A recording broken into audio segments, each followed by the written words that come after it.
Why does a watched pot never boil, but a fun weekend flies by in a flash?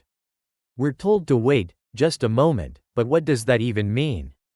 In medieval England, a moment was an actual unit of time, equal to about 90 seconds. Today, it can feel like a single, fleeting second or a tortuous eternity. It seems like one of the most basic units of our experience, yet when we try to pin it down, it slips through our fingers. Welcome to the science for deep sleep. If this kind of calm exploration into the universe helps you unwind, consider liking the video and subscribing to the channel. And wherever you are right now, whether near an ocean, a forest, a city, or somewhere quiet in between, feel free to share where you're watching or listening from. But what if a moment isn't just a vague idea? What if it's something scientists have tried to define? It turns out, the answer isn't a single number. It's a journey through three bizarre and interconnected worlds: the cold, hard mechanics of physics, the pulsating, chemical-driven clocks of our own biology, and finally, the wild, funhouse mirror world of psychology, where our feelings bend and warp time itself. Stick with me, because by the end, you won't just have an answer. You'll have a new lens to view your own life. You'll see why just a moment is anything but simple, and how learning to tune into it might just change everything. The physics of a moment, a world without time. Let's start in the most unexpected place. A world where a moment has nothing to do with time. Welcome to physics. Here, a moment describes something you experience every single day, whether you're pushing open a heavy door or just trying to balance. In physics, a moment is a turning effect. That's it. It's the measure of a force's tendency to make something rotate around a point. The formal name for it is torque, and you're intimately familiar with it. Think about a seesaw. You've got the pivot in the middle, the fulcrum. A kid sits on one end. Their weight, a downward force, tries to rotate the seesaw. The moment they create is their weight multiplied by their distance from the center. And that's why two kids with different weights can't sit at the same distance if they want to balance. The heavier kid has to scoot closer to the middle, while the lighter kid moves farther out. They're instinctively adjusting their moment. When the turning effect from the heavy kid, a big force times a small distance, exactly equals the turning effect from the lighter kid, a small force times a big distance, the seesaw balances. Notice what's completely missing here: time. It doesn't matter if they sit there for a second or an hour. The moment is a snapshot of forces in space. Or think about a stubborn bolt on your bike. You grab a short wrench and push with all your might. Nothing. Your force is big, but the distance from the pivot, the bolt, is small. The moment isn't enough. Now, you grab a longer wrench. You apply the same force, but farther away. The distance has increased, which means the moment is much greater. Suddenly, the bolt gives way. You didn't get stronger, you just became a better physicist.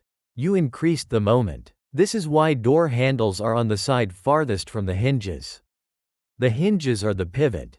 Putting the handle far away maximizes the distance, so you need less force to create the turning moment to open the door. Try pushing a door open right next to the hinges.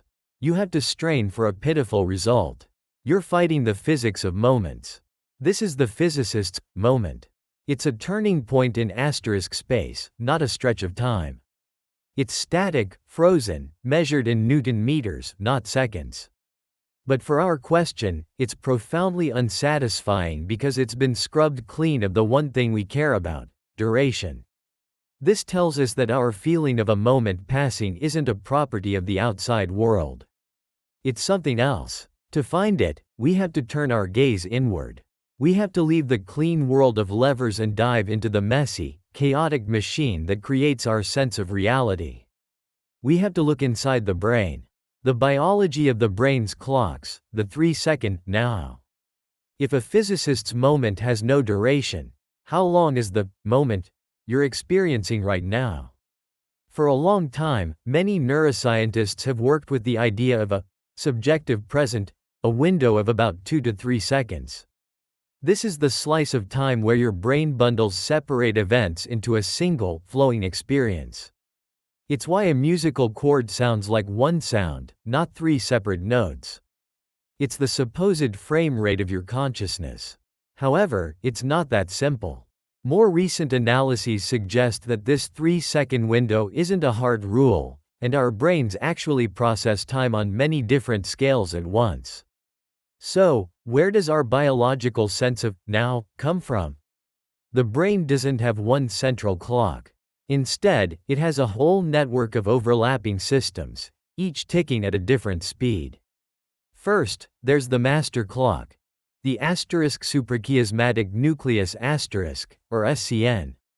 This tiny cluster of nerve cells in the hypothalamus is the heart of your circadian rhythm, the 24-hour cycle that governs your sleep, hunger, and energy levels. It gets its cues from light, which is why you feel tired at night and why jet lag messes you up. But for the fast stuff, moment-to-moment timing, we need to look at structures like the basal ganglia and the cerebellum. These are critical for interval timing, our ability to judge durations in the seconds to minutes range. Think about tapping your foot to a song. You're anticipating the beat. That's your basal ganglia at work, a region involved in motor control and rhythm. Or catching a ball. You have to unconsciously time your hand's movement to the ball's speed. That's your cerebellum, a master of coordinating movement in time. One of the leading ideas for how this works is the so-called dopamine clock theory. This theory suggests that the firing rate of dopamine-producing neurons acts like a pacemaker. A faster firing rate means more ticks get counted in a given period, making it feel longer. A slower rate means fewer ticks, making it feel shorter. This is a crucial idea, because anything that affects your dopamine system, from a boring meeting to a thrilling video game, can literally change the speed of your internal clock. Finally, there are the brain's project managers, the prefrontal cortex and the hippocampus. The prefrontal cortex helps you think about the future, like estimating how long it will take to get to the airport. The hippocampus is the brain's archivist, essential for forming new memories. It's a star player in judging how long ago something happened. But this system isn't a perfect machine. It's biological, which means chemicals can throw it off. Think about stress. You're walking at night and someone jumps out of an alley. Your body floods with adrenaline. Your heart pounds, and time seems to slow down. This isn't just a feeling, it's a biological reality. The adrenaline surge speeds up your internal pacemaker. Your brain processes information faster, generating more neural ticks per second. From your point of view, the world hasn't slowed down, but your internal clock is racing. The result? You perceive the world moving in slow motion. An event that takes 2 seconds might feel like it lasted 10. It's an incredible evolutionary perk. That feeling of a moment stretching gives you more subjective time to react and dodge the danger. Now, consider the opposite. Remember that dopamine clock? When you're lost in an activity you love, a great conversation, a creative project, your brain gets a steady supply of dopamine. According to one theory, this rewarding state makes you stop paying attention to your internal timekeeper. Your brain isn't bothering to count the ticks. Then you look up at the clock and you're shocked to see hours have vanished in what felt like minutes. Time flies when you're having fun isn't just a saying, it's a neurochemical event. Boredom is the flip side. Stuck in a waiting room, there's nothing rewarding to capture your attention. So, where does your attention go? Inward. You become painfully aware of your internal clock. Tick, tock. You're consciously monitoring time, and because your attention is magnifying it, every second feels heavy. This biological hardware provides the raw data, but it's still not the full picture. What story does our conscious mind tell with this data? For that, we have to enter the world of psychology. The psychology of a moment, the storyteller in your skull. So, we have a physicist's moment that lasts for no time, and a biologist's moment that's a messy, flexible construction. Yet neither explains the gap between an hour at the dentist and an hour on a first date. Neither explains the vacation paradox, why a week away flies by, but feels huge when you look back on it. To understand that, we have to accept a profound truth. Our experience of time is not a perception, it's a asterisk construction. It's a story the mind tells itself, shaped by attention, emotion, and memory. Scientists call this asterisk chronoception asterisk, and it's our most flexible sense. Let's start with the most powerful editor, attention. The attentional gate model suggests that for your internal ticks to be counted, they have to pass through a gate controlled by your attention. When you're focused on time itself, waiting for an important email, the gate is wide open. Every tick is registered, and time feels like it's dragging on. This is the watched pot effect.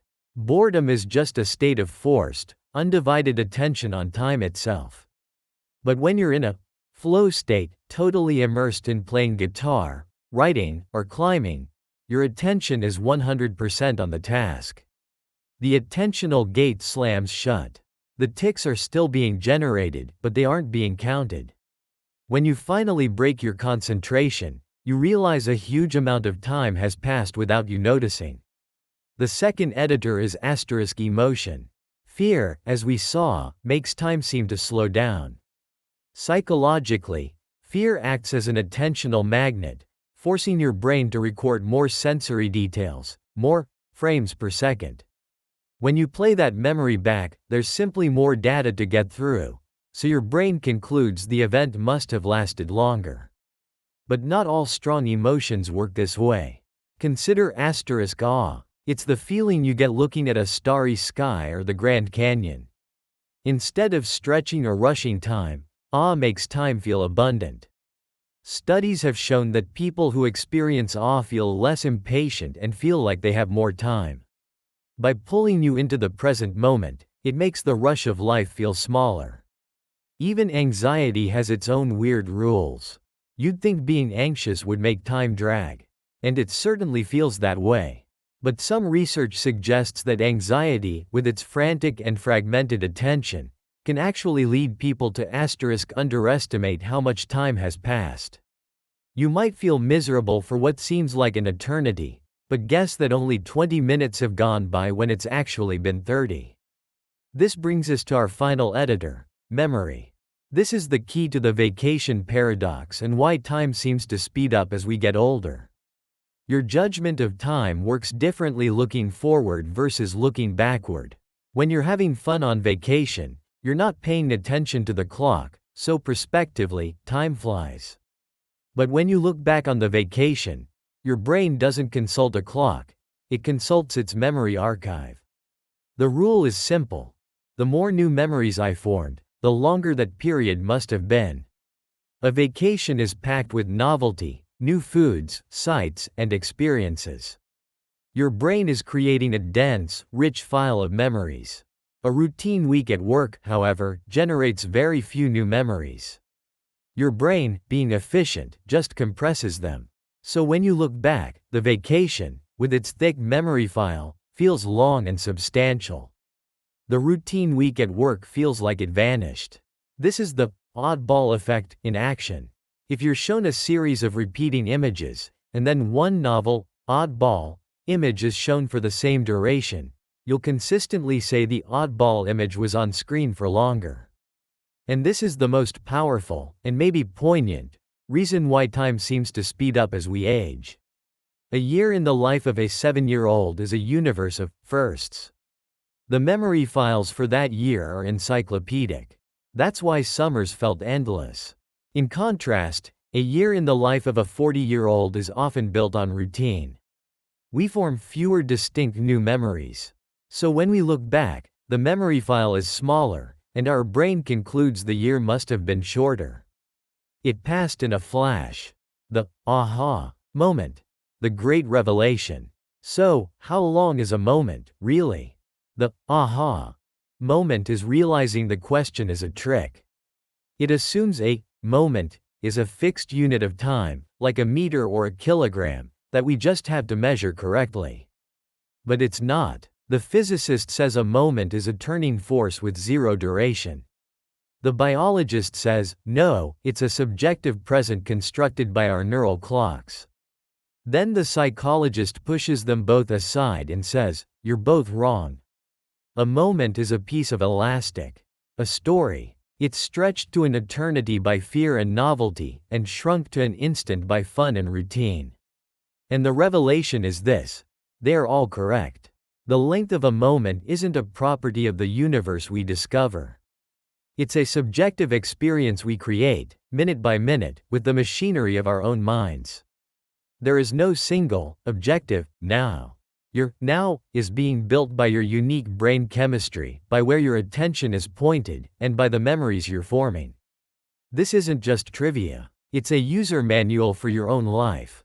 The feeling that life is accelerating is not an inevitable law of aging.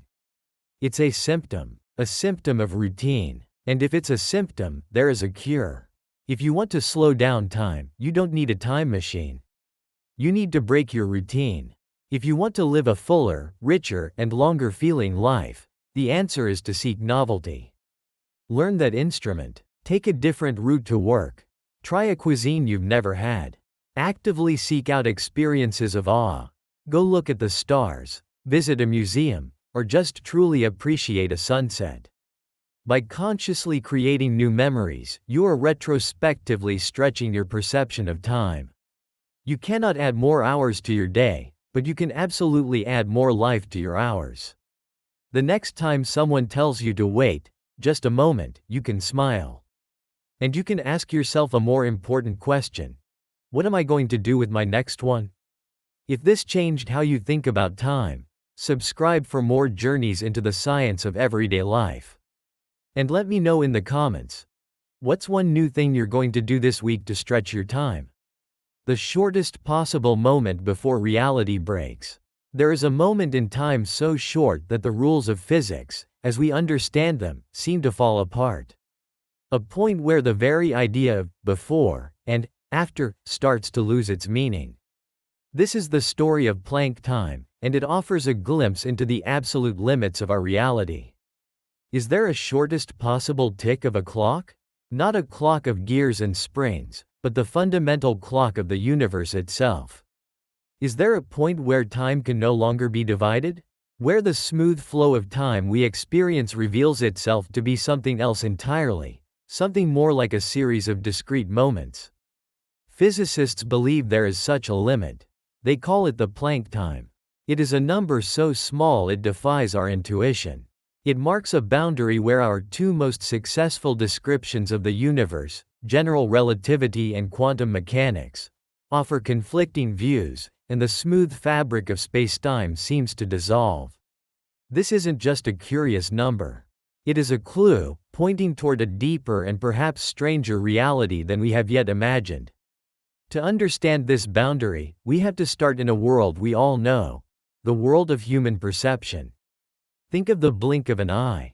It feels instantaneous, but in the world of physics, it is a vast stretch of time. A single blink lasts about 300 to 400 milliseconds. A millisecond is a thousandth of a second. Within that one, seemingly brief blink, a housefly has beaten its wings around 60 times. Our own experience of time is a slow, meandering river compared to the events happening at smaller scales. Our modern world, however, requires a much greater precision. For global systems like communication and navigation to work, we needed a better clock. We found it in the heart of the atom. Since 1967, the official definition of a second has been based on the unwavering oscillation of a cesium-133 atom. 1 second is the time it takes for 9,192,631,770 of these atomic vibrations to occur. This atomic precision is what allows GPS satellites to determine a location. A tiny error, just a few billionths of a second, a few nanoseconds, could result in a location being off by several meters. So we have become adept at managing microseconds and nanoseconds. These are the timescales of our computers, where billions of precisely timed electrical pulses happen every second. But even these speeds are just the beginning. To a physicist, a nanosecond is a comfortable, almost leisurely pace. To find the real limits of time, we have to leave the world of our own engineering behind and enter a realm where events happen so fast our reality starts to look like a slow-motion film. If a second is like a single beat of a heart, a femtosecond is the incredibly brief moment a chemical bond breaks. 1 femtosecond is a quadrillionth of a second.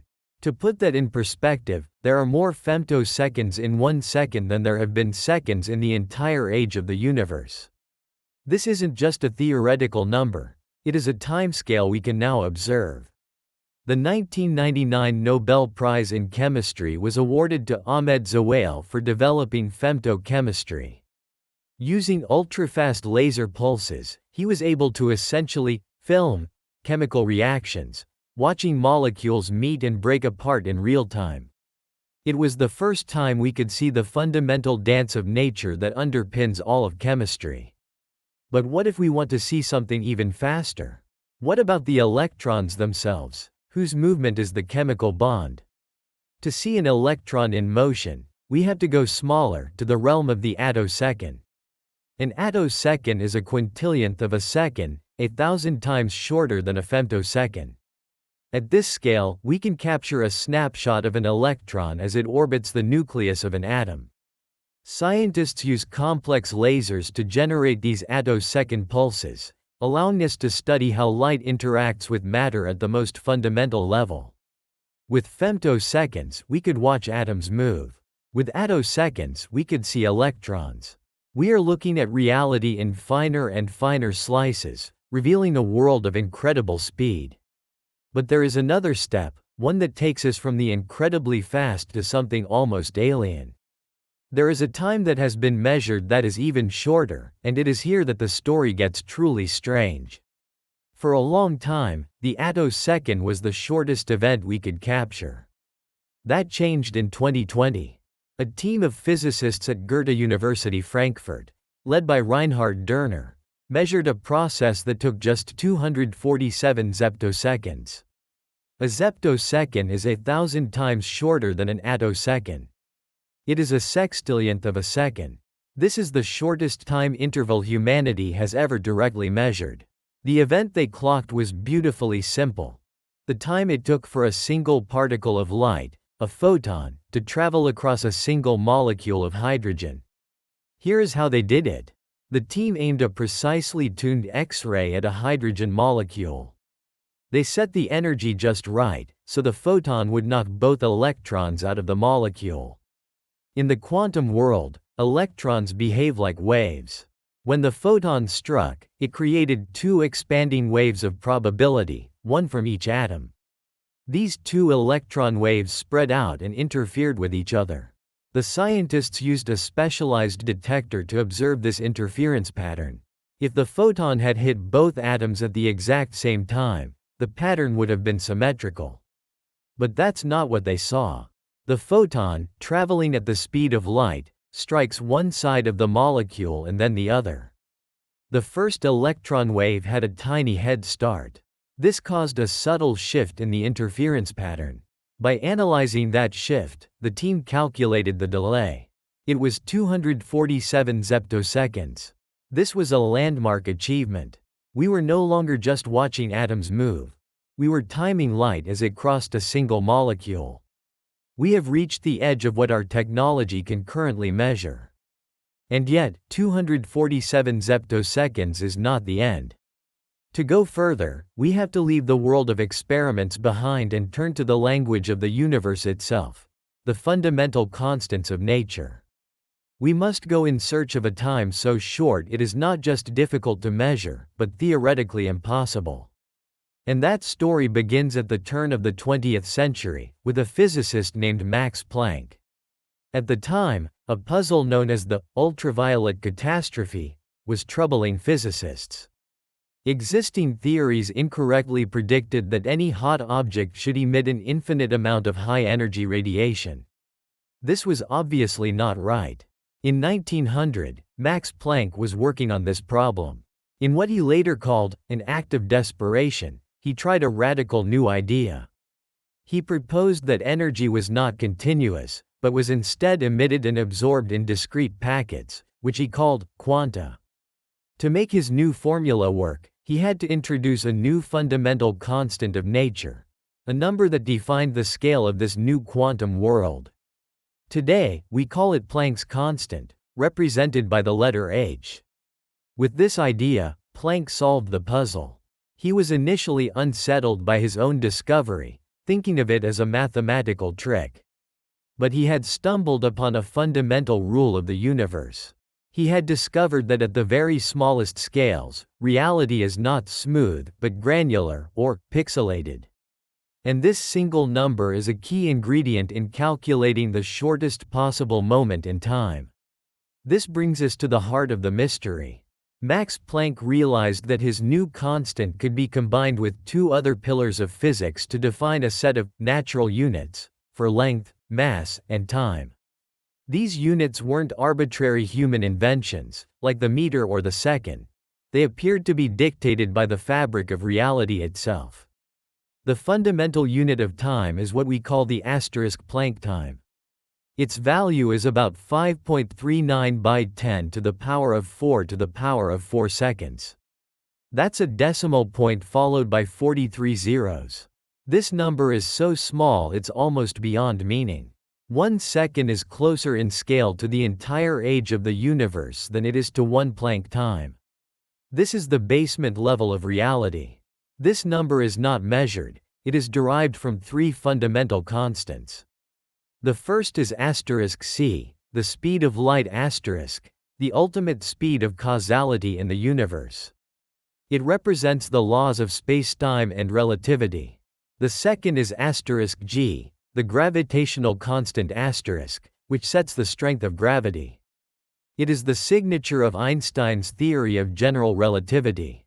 The third is *h, the reduced Planck constant *, the number that defines the scale of the quantum world. The formula for Planck time brings these three together. It represents the scale where quantum mechanics, h, general relativity, g, and special relativity, c, all converge. There is another way to think of it. The Planck length is considered the shortest possible meaningful distance.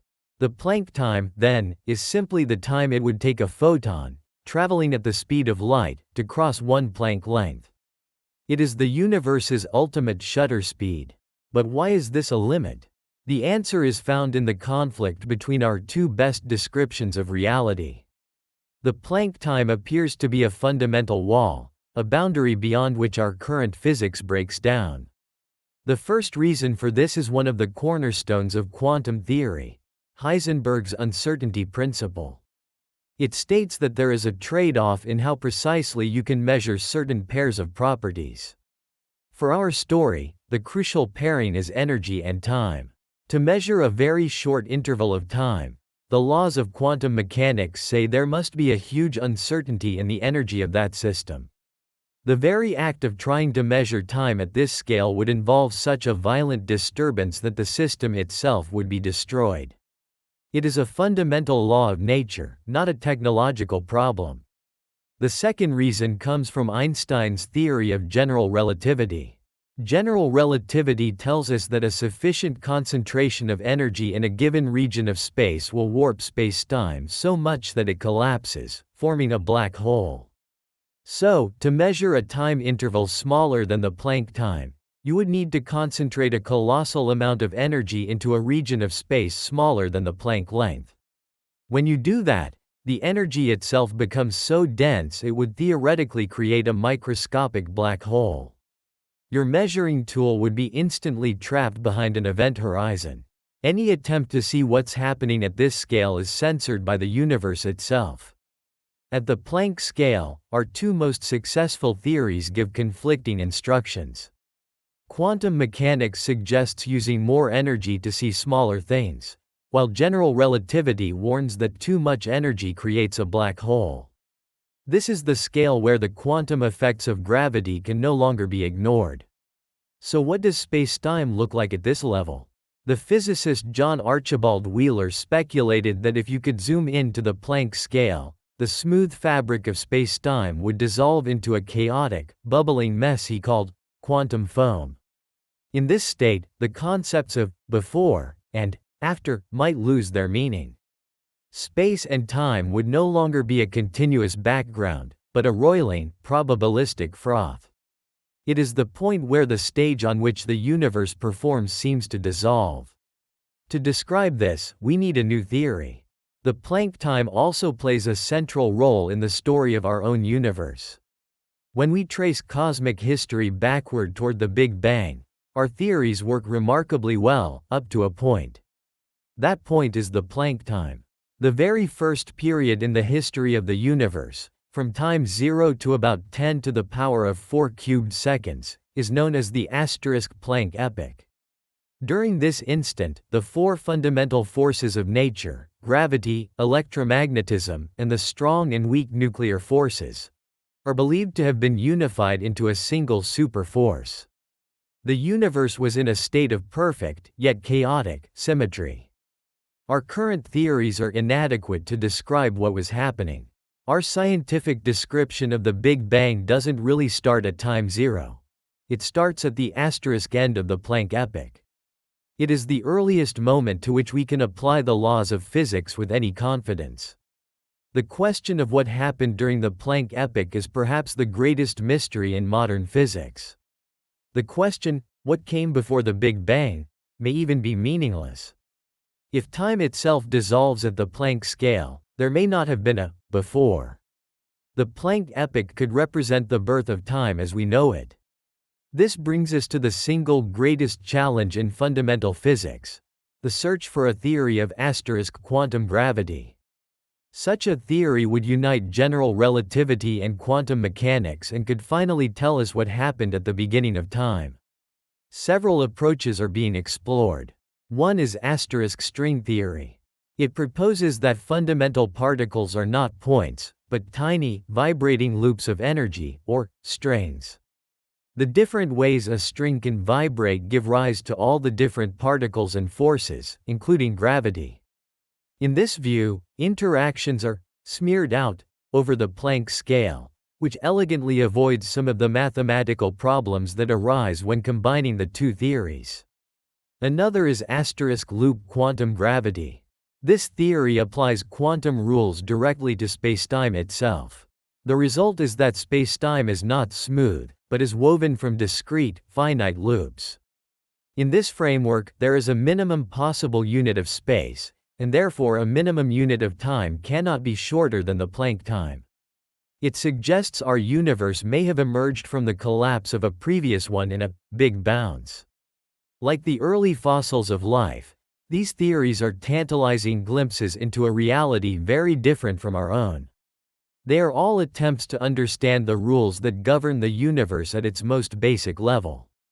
We started with the familiar rhythm of our own lives and traveled down to a scale of almost incomprehensible speed. We went from the millisecond to the femtosecond world of chemistry, down to the 247 zeptosecond flash of light crossing a molecule, the shortest event we have ever clocked. From there, we entered the world of theory and found a fundamental limit built from the constants of the cosmos, Planck time. It is not just a small number. It is a boundary where our understanding shatters. At this scale, spacetime itself may dissolve into a quantum foam, where before and after have no meaning. This limit defines the very beginning of our cosmos, the Planck epoch, the first tick of cosmic time. How long is a moment? For us, it's a blink of an eye. For a chemist, a femtosecond. For the universe, its shortest, most fundamental tick is the Planck time. It is a humbling reminder that there are fundamental limits to what we can know. The cosmos guards its deepest secrets at the very brink where time itself begins. The quest to understand this limit, the search for a theory of quantum gravity, continues. It is one of the great intellectual adventures of our time. The brain glitch that stretches time. Alright, let's try something. Think back to a moment that's seared into your memory. Maybe you're driving down a road you've driven 1,000 times, music on, mind wandering. Then, out of nowhere, headlights. Blindingly bright, coming right at you. The sound of screeching tires fills the entire universe. And in that one, single, horrifying second before the impact, time just breaks. You see every detail. The shocked look on the other driver's face. The tiny dust motes dancing in the light. You can feel the exact grain of the steering wheel under your hands. That 1 second doesn't feel like a second. It feels like a minute. Or maybe it's something beautiful. A first kiss. That hesitant, electric moment where the whole world just melts away, and a brief touch feels like it lasts forever. A single second suddenly expands, holding this entire universe of sensation and feeling. Why? Why do our most intense, terrifying, and beautiful memories all share this one bizarre feature? Why do they feel like they're playing out in slow motion? This isn't a glitch in the universe. It's not magic. It's a profound and elegant trick of the mind. A glitch in your brain. And today, we're going to pull back the curtain on this illusion. We'll explore the neuroscience of what's called time expansion, to reveal exactly why your brain's most critical moments feel like they last forever. Have you ever really stopped to wonder if time is real? I don't mean in a philosophical, late-night conversation way. I mean in a concrete, physical way. We live our lives by the clock. Our days are chopped up into seconds, minutes, and hours. It feels solid, reliable, and above all, constant. A second is always a second, right? Well, what if I told you that inside your head, that's a complete work of fiction? Your brain has no single organ for telling time. There's no tiny clock ticking away in your skull. Instead, your perception of time is a story that your brain is actively writing and rewriting, moment to moment. It's a symphony of neural activity that can be sped up, slowed down, or twisted by all sorts of things. The time you feel is a construction, a subjective experience that is shockingly flexible. The steady march of the clock on the wall? That's just an external measurement. The time you actually live in? That's something else entirely. It's a biological masterpiece shaped by attention, emotion, and memory. And understanding this is the first step to figuring out how a single second can feel like an eternity.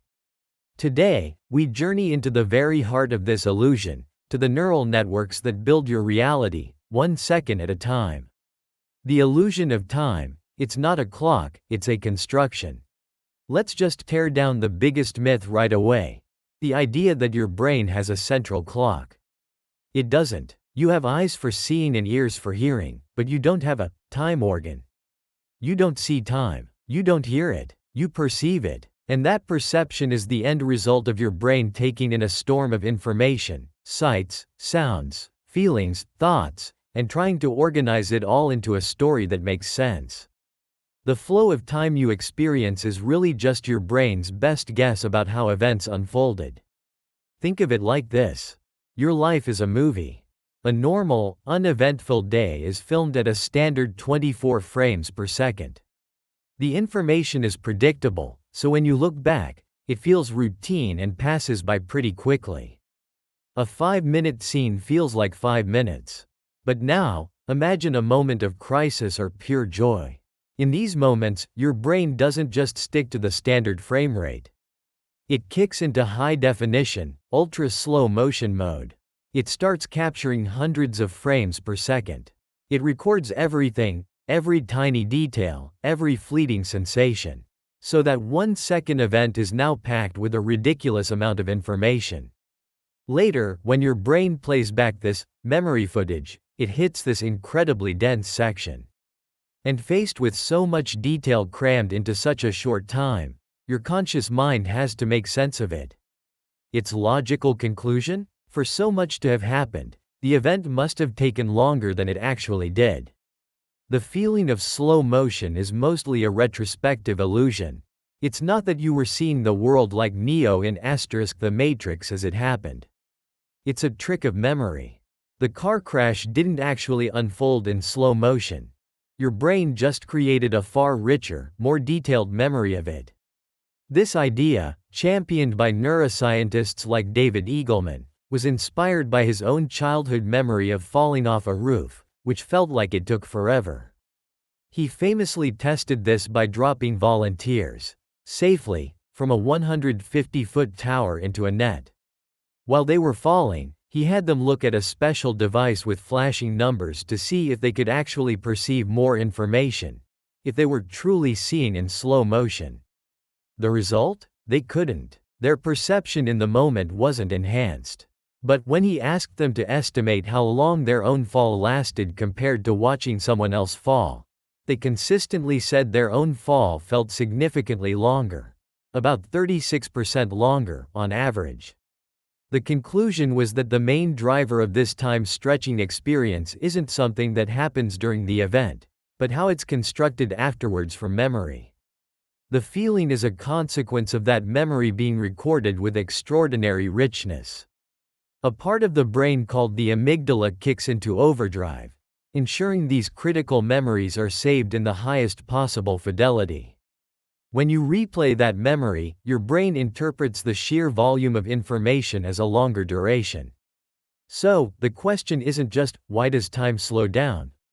The real question is, what are the brain mechanisms that create these incredibly dense, high-resolution memories? To answer that, we first need to meet the team of timing systems that work together to build your experience of time. Your brain's timing systems. So, while there's no single clock, your brain does have multiple, specialized timing systems that work together. It's less like a single grandfather clock and more like a team of experts, each handling a different scale of time, from a split-second reaction to the story of your life. Let's break down the key players.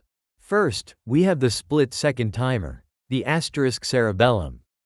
Tucked away at the back of your brain, the cerebellum is the master of motor control and timing on the scale of milliseconds to seconds.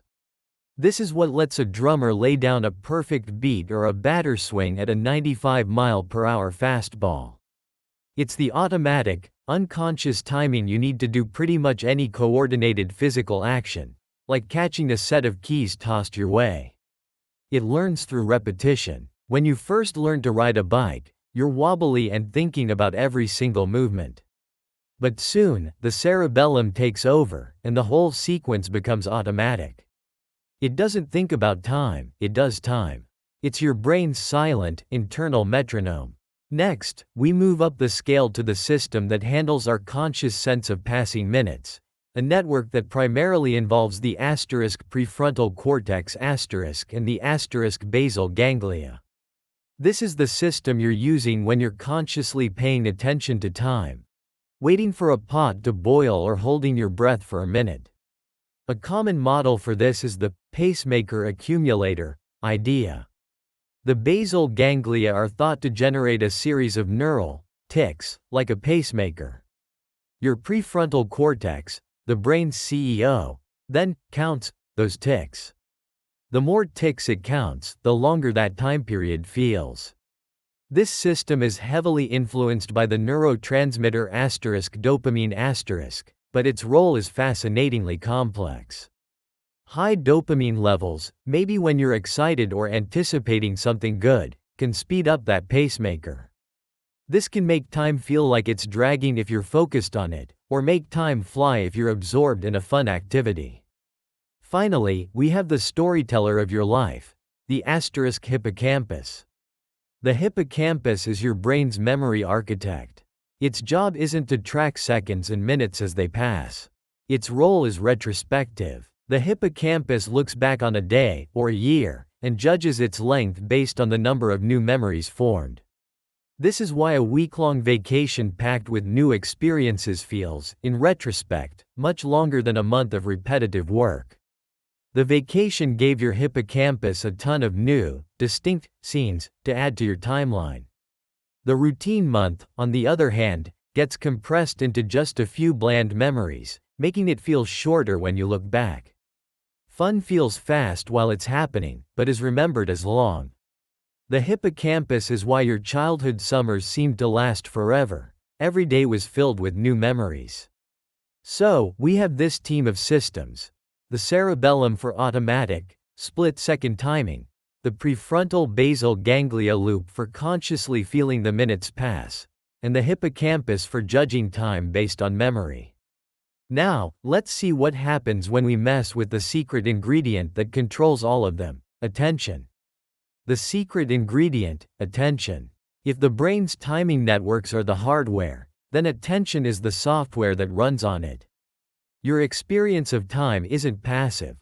Where you point your focus has a huge impact on how long a moment feels. Attention is the ultimate time bender. Let's go back to that pacemaker accumulator model. Remember those neural ticks? Imagine them as drops of water falling from a faucet at a steady rate. Your attention is the bucket. When you are bored, standing in a long line, what are you focused on? Time itself. You're watching the clock, thinking about how slowly it's moving. You are holding your attentional bucket right under that faucet, catching every single drop. Your prefrontal cortex registers a ton of ticks, and your subjective experience is that time is crawling. Now, let's flip it. You're completely lost in a great conversation, a fascinating project, or an endless scroll of memes. An hour vanishes in what feels like minutes. Where did the time go? Your attention was pointed completely away from the passage of time. You basically set your bucket aside. The neural ticks are still falling, but your brain isn't counting them because it's busy with something more interesting. As a result, when you finally look up, you're shocked to find out how much time has compressed. This isn't just a feeling, it's been confirmed in countless experiments. When people are asked to do a task and are distracted, they consistently underestimate how much time has passed.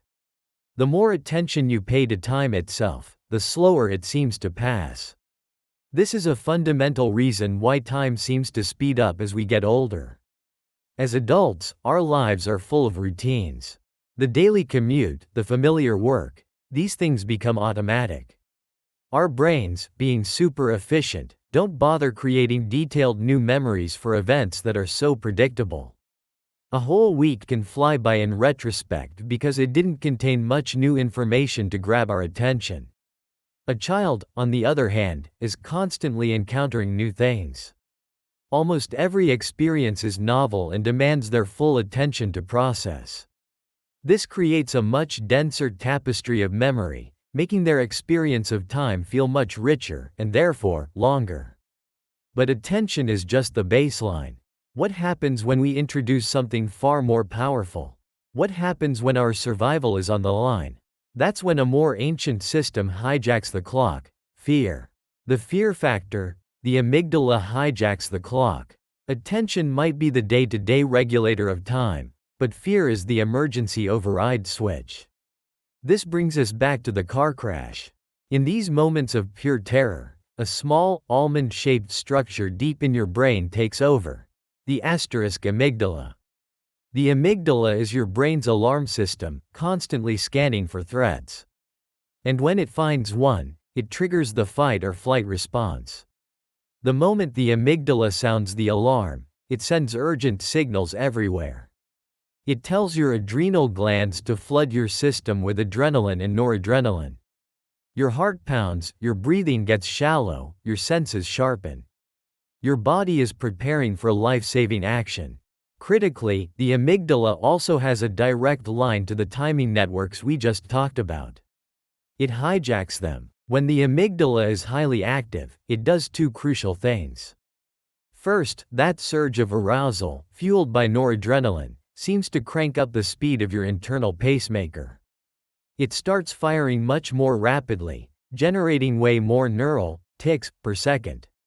This gives you a perspective sense of time dilation, the feeling that the moment is stretching. While you might not be seeing in true slow motion, this ramped-up internal processing gives you more mental space to evaluate the threat and make a split-second decision. Second, and this is key for the memory, the amygdala's activation puts the hippocampus on high alert. It essentially slaps a huge, save this sticker on the experience. This emotional tag ensures the memory is encoded with the highest possible richness and detail. Every sensory detail gets captured. This is the richer encoding that David Eagleman's work highlighted. This brings us back to the retrospective part of the illusion. When you later recall that car crash, your brain unpacks a memory file that is bursting with data. The sheer volume of information, the glint of glass, the sound of crunching metal, leads your conscious mind to conclude that the event must have taken a long time to unfold. Lab studies have shown this over and over. When people are shown a series of neutral images, but then a frightening one, like a snarling wolf, is flashed for the exact same duration, they consistently judge the scary image as having lasted longer. The emotional arousal triggered by the amygdala is enough to warp their subjective sense of time. And this isn't just about fear. Any state of high emotional arousal can do this. Awe, surprise, even intense joy can activate the amygdala and lead to this time-stretching phenomenon. The common thread is a state of heightened arousal that tells your brain, pay attention. This matters. The first kiss and the oddball. But this brain glitch isn't just for moments of terror. It also shapes our most beautiful memories, like the nervous electricity of a first kiss. The mechanism here isn't fear, but its close cousin, novelty. Your brain is a prediction machine. It's always trying to guess what's coming next to save energy. When something breaks that pattern, something totally new and unexpected, it demands a lot more cognitive resources to process. This is known in neuroscience as the oddball effect. The oddball effect is a perfect demonstration of how our brain builds time. In a typical experiment, you show someone a stream of identical images, say, a bunch of gray squares. Then, suddenly, you flash a different image, the oddball, maybe a bright red circle. Even though the red circle is on screen for the exact same amount of time as the squares, people consistently say the oddballs seem to last longer. So what's happening? The stream of gray squares is predictable. Your brain learns the pattern and goes on autopilot. But when the red circle appears, it shatters the prediction. It's novel. It captures your attention, forcing your brain to dedicate more neural resources to figure out what this new thing is. This deeper processing creates a richer, more detailed memory of the oddball. And just like with the fear-based memory, when you look back, your brain sees this richer memory and infers that it must have taken more time to create. The more novel information your brain has to process, the longer the moment feels. Now, let's bring this back to the first kiss. A first kiss is the ultimate oddball event. It's saturated with new sensory information.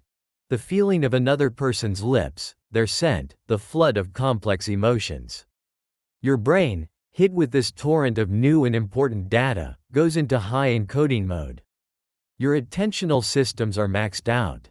The result is an incredibly dense, high-resolution memory that, when you look back on it, feels like it must have stretched out for an eternity. This also elegantly explains why our childhoods seem to last so long. When you're a child, almost everything is an oddball event. Learning to walk, the first day of school, seeing an elephant for the first time. Every day is packed with novel experiences that create strong memories. As we get older, our lives become more routine. The daily commute, the weekly grocery run, these are the gray squares. Weeks and months can blur together because they were filled with repetitive, non-novel events. The oddball effect is a powerful reminder that a life that feels long and full isn't just about the number of years we live, but about the amount of novelty we pack into them. Perspective versus retrospective time. Looking forward versus looking back. To really get this, we have to make one final, crucial distinction. The difference between perspective timing and retrospective timing. These two concepts perfectly untangle the paradoxes we've been talking about. Perspective timing is your judgment of time as it's unfolding. It's the, are we there yet? feeling? When you're bored in a meeting and watching the clock, you're using perspective timing. And as we know, when you pay attention to time, it feels slow. When you're engaged and having fun, you're not paying attention to time, and it feels fast. Simple. In the moment. Fun flies, boredom drags. Retrospective timing asterisk, on the other hand, is your judgment of how long an event felt after it's over. This is you looking back on your week and thinking, wow, that flew by. Retrospective timing is all about memory. A day packed with new, exciting, memorable events, a day of oddballs, will feel long in retrospect because your hippocampus has so much new footage to review.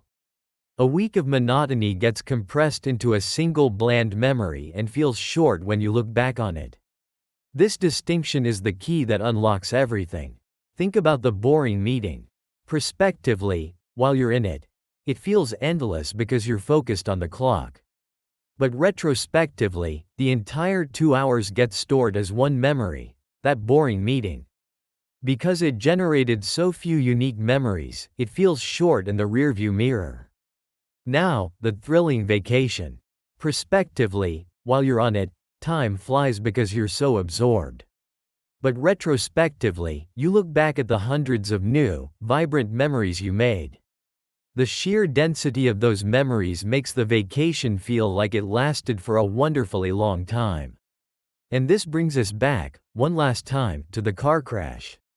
This is the rare situation where both systems align to stretch the moment.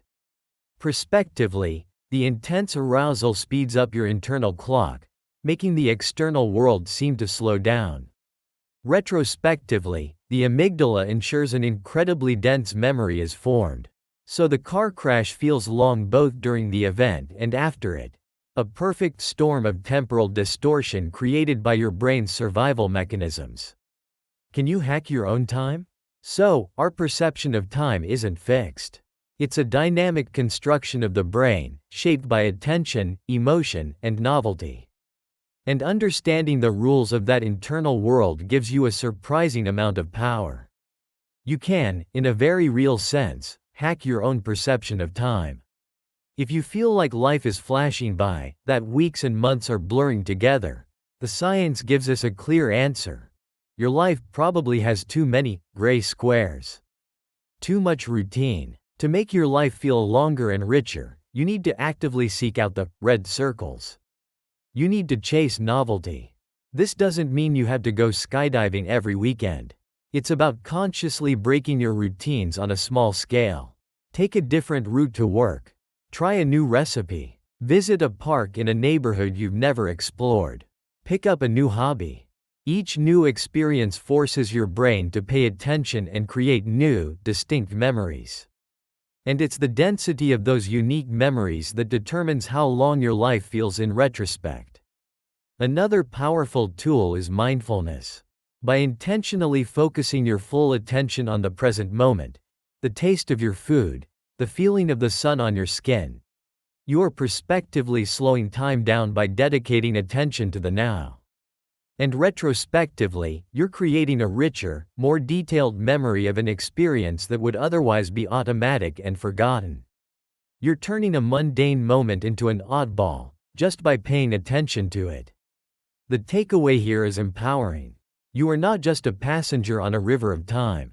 The richness and perceived length of your life is a direct result of the moments you choose to pay attention to, the emotions you feel, and the new experiences you're brave enough to seek out. The brain glitch that stretches time in a crisis is just an extreme version of a tool you can use every single day. By understanding it, you can move from being a passive observer of the clock to an active architect of your own time.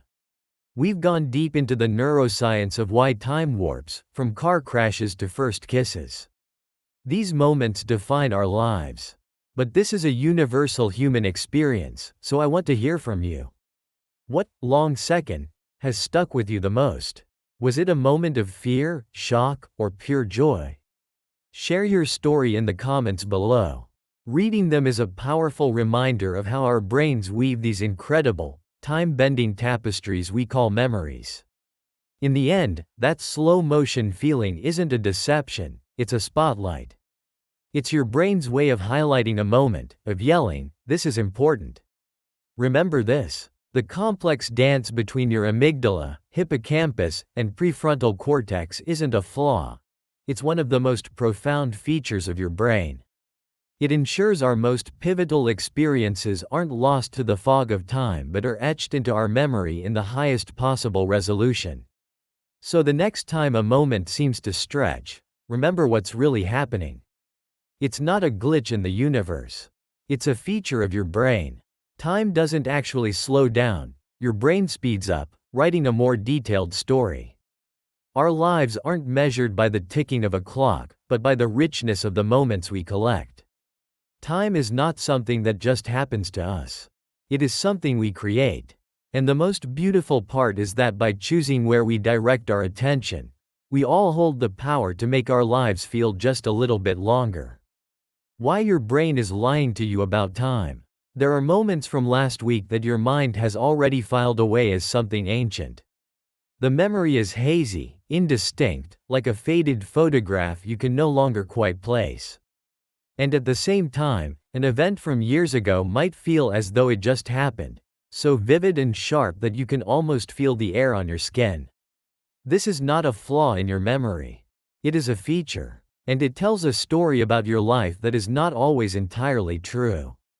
You have felt this before. You scroll through a news feed and see a headline that feels strangely old, a relic from a past news cycle you are certain you saw weeks ago.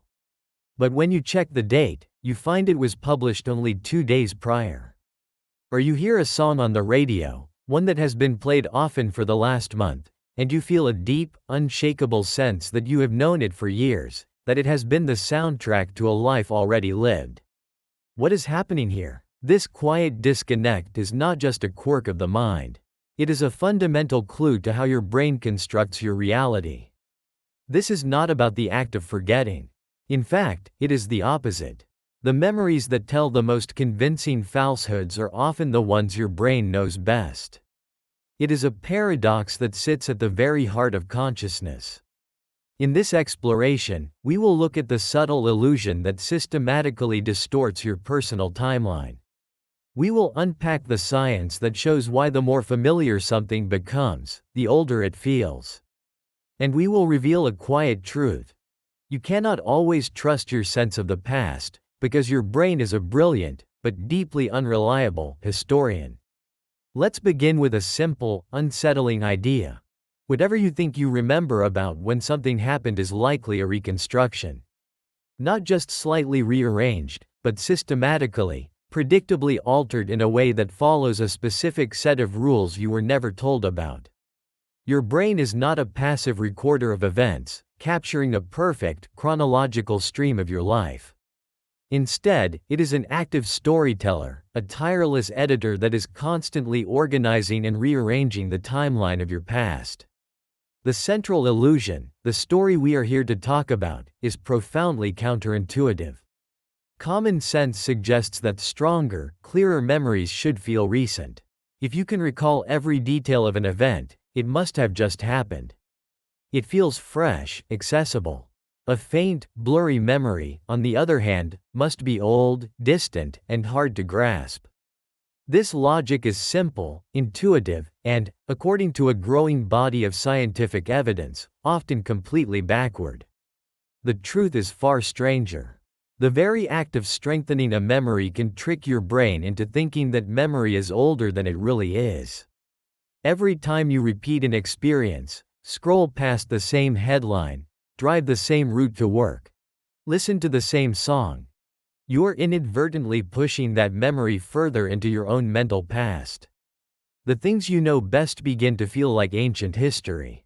This is the core of the illusion, a glitch in our cognitive software that neuroscientists are only now beginning to fully understand.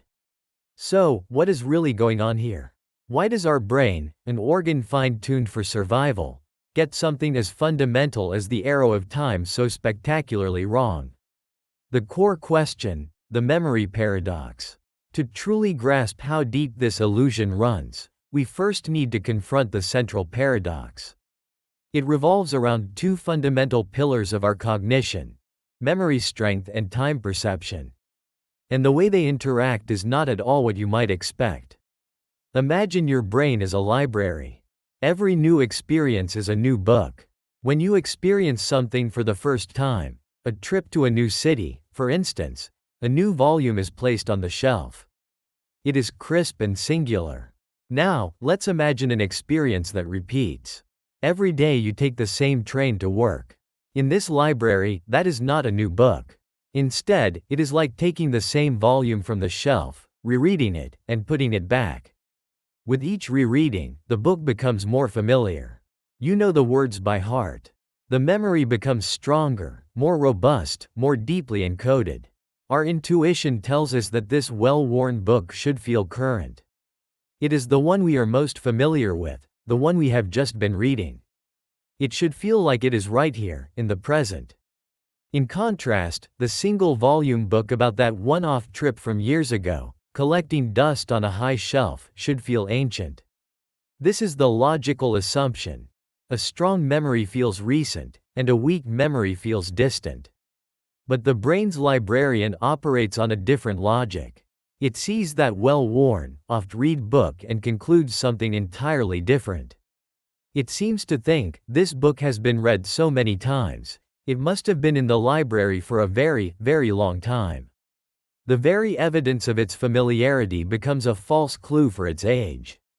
The brain mistakes fluency for antiquity. This is the memory paradox. The more we know something, the older it can sometimes feel. This contradicts how we think memory should work. It creates a bizarre inversion in our personal timeline. The mundane, repetitive tasks of last week can feel more distant than a unique, singular event from last year. The daily commute, the routine emails, the repeated chores. They are perceived by our mind as being further back in time, simply because their patterns are so deeply ingrained. This raises a profound question. If our brain isn't using the strength or clarity of a memory to judge its age correctly, then what is it using? If the most familiar parts of our lives are being systematically misfiled into the distant past, our entire perception of our own history is warped. The timeline of our life is not a straight line. It is a landscape of peaks and valleys, stretched and compressed by these strange cognitive rules. The rest of this journey is dedicated to exploring those rules, to understanding the mechanisms that create this temporal illusion and revealing why your brain may have evolved to tell its story in this very specific, very peculiar way.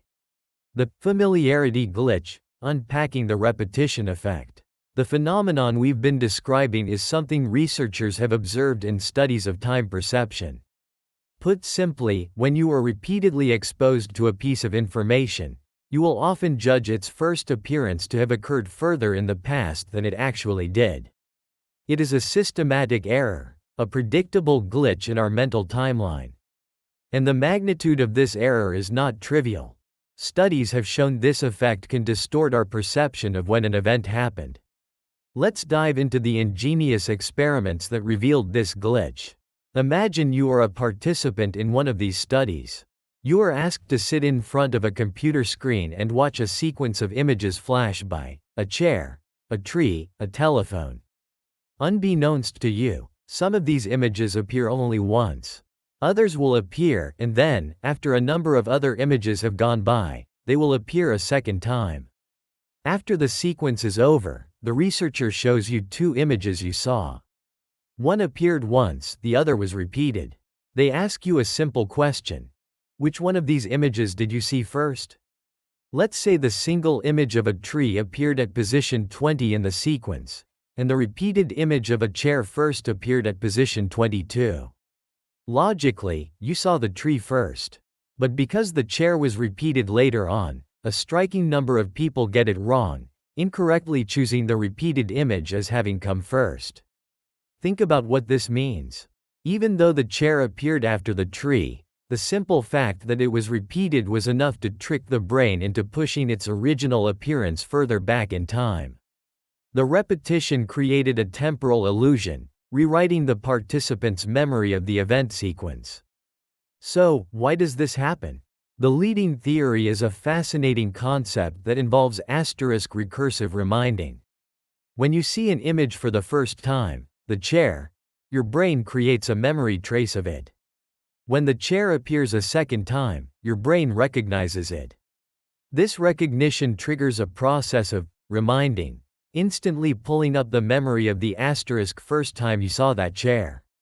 This act of reminding strengthens the memory trace of that initial encounter, and paradoxically, this strengthening process is what can make the memory feel older. Because our brains often operate on a mental shortcut that associates deeply encoded memories with the distant past, the chair memory gets a new, incorrect timestamp. The very act of seeing it again makes the first time you saw it feel more remote. Another complementary idea is that our brain engages in asterisk temporal reconstruction.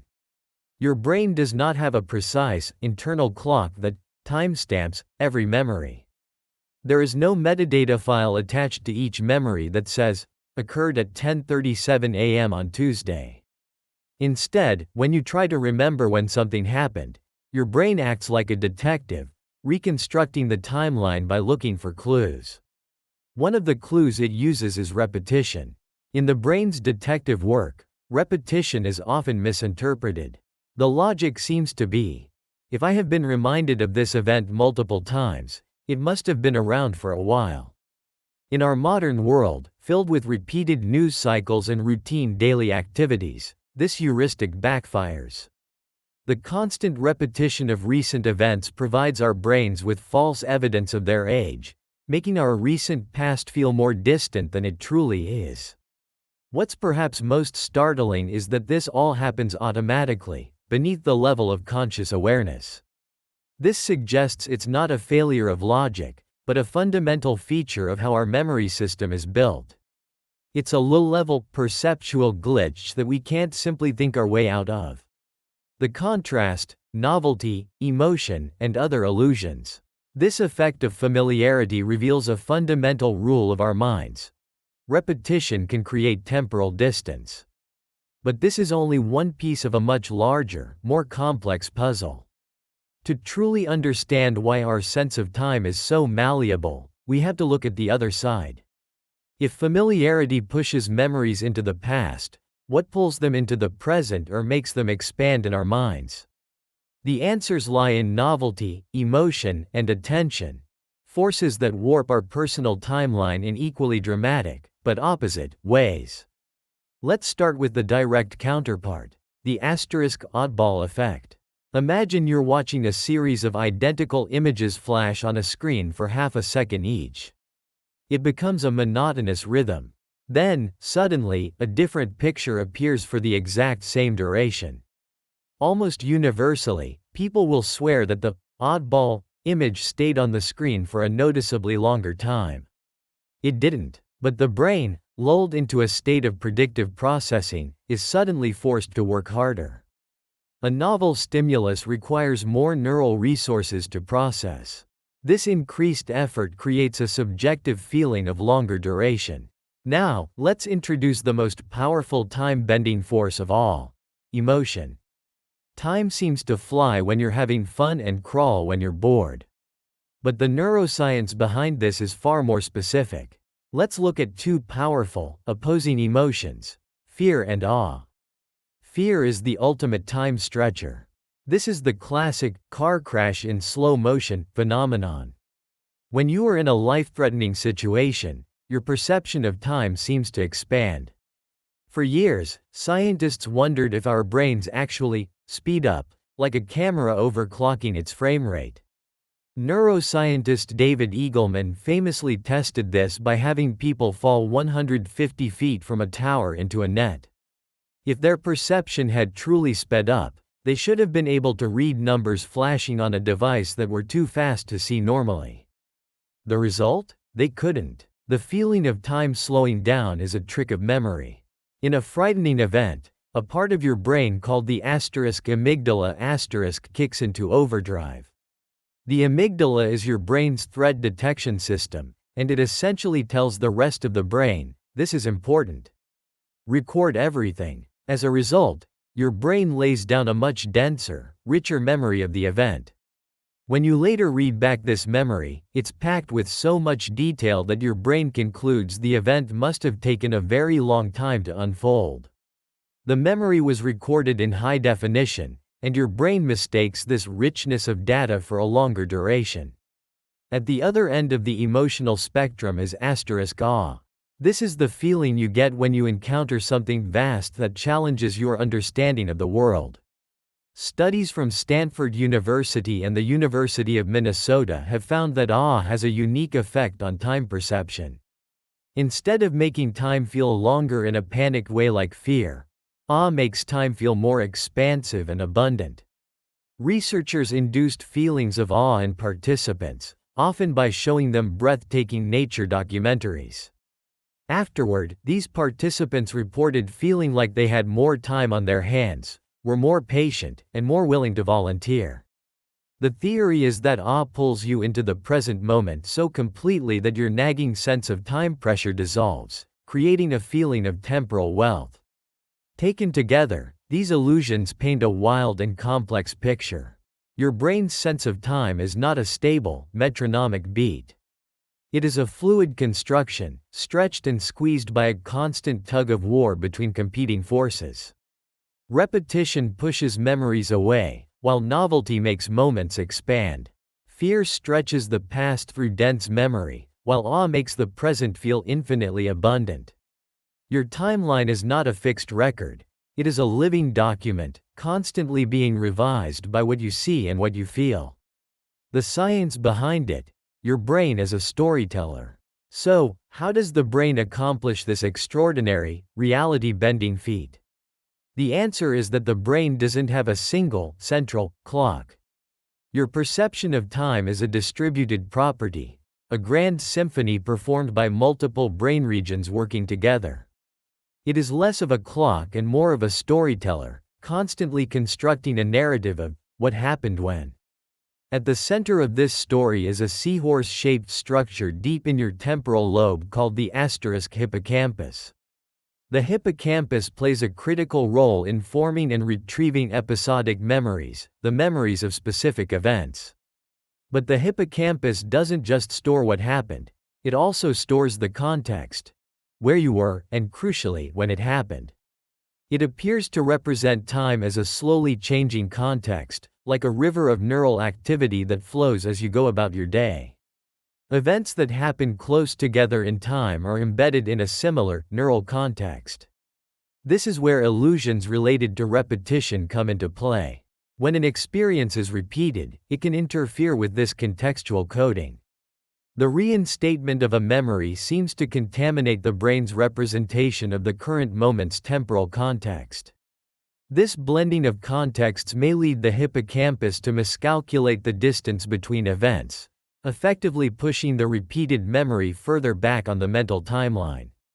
The hippocampus, our master memory indexer, is being fed faulty data and, as a result, misfiles the memory. But the hippocampus doesn't work alone. It is in constant communication with other brain regions, chief among them the amygdala, the brain's emotional processing center. The amygdala acts like a highlighter, flagging events that are emotionally significant. When you experience intense fear, the amygdala fires up and sends a powerful signal to the hippocampus, essentially saying, "Pay attention. Record this in maximum detail." This command causes the hippocampus to engage in a much deeper encoding process. This is why memories of traumatic events are often so vivid, a phenomenon known as flashbulb memory. And as David Eagleman's work demonstrated, it's this amped-up, amygdala-driven memory density that creates the retrospective illusion of time slowing down. This whole process of constructing time happens with a significant delay. Your conscious experience of the world is always lagging slightly behind reality. As David Eagleman explains, your brain has to wait for the slowest sensory signal to arrive before it can commit to a unified perception of an event. By the time you perceive a moment, it is already in the past. You are always living in a memory of the very recent past. This continuous process of collecting, editing, and presenting a delayed version of reality is the ultimate proof that our brain is a storyteller, not a scientist. It is not interested in a perfectly accurate, objective record of time. It is interested in creating a narrative that is useful for survival. A narrative where repeated events are filed away as old news, freeing up cognitive resources, and where dangerous, emotional events are burned into memory to help you avoid them in the future. Your sense of your own past is this story. It is a reconstruction, a compelling fiction based on true events, edited for relevance and impact. The so what? Implications and solutions. Understanding these complex mechanisms is not just an intellectual exercise. It has profound implications for how we experience our own lives. It directly addresses one of the most common feelings of modern adulthood: the sense that time is speeding up, that the years are slipping by in an accelerating blur. If you have ever gotten to the end of a year and thought, "Where did it all go?" you are experiencing the direct consequence of a life built on routine. Our adult lives are often built on repetition. We wake up at a similar time, take the same route to work, and perform similar tasks. This is efficient. It allows our brains to operate on autopilot.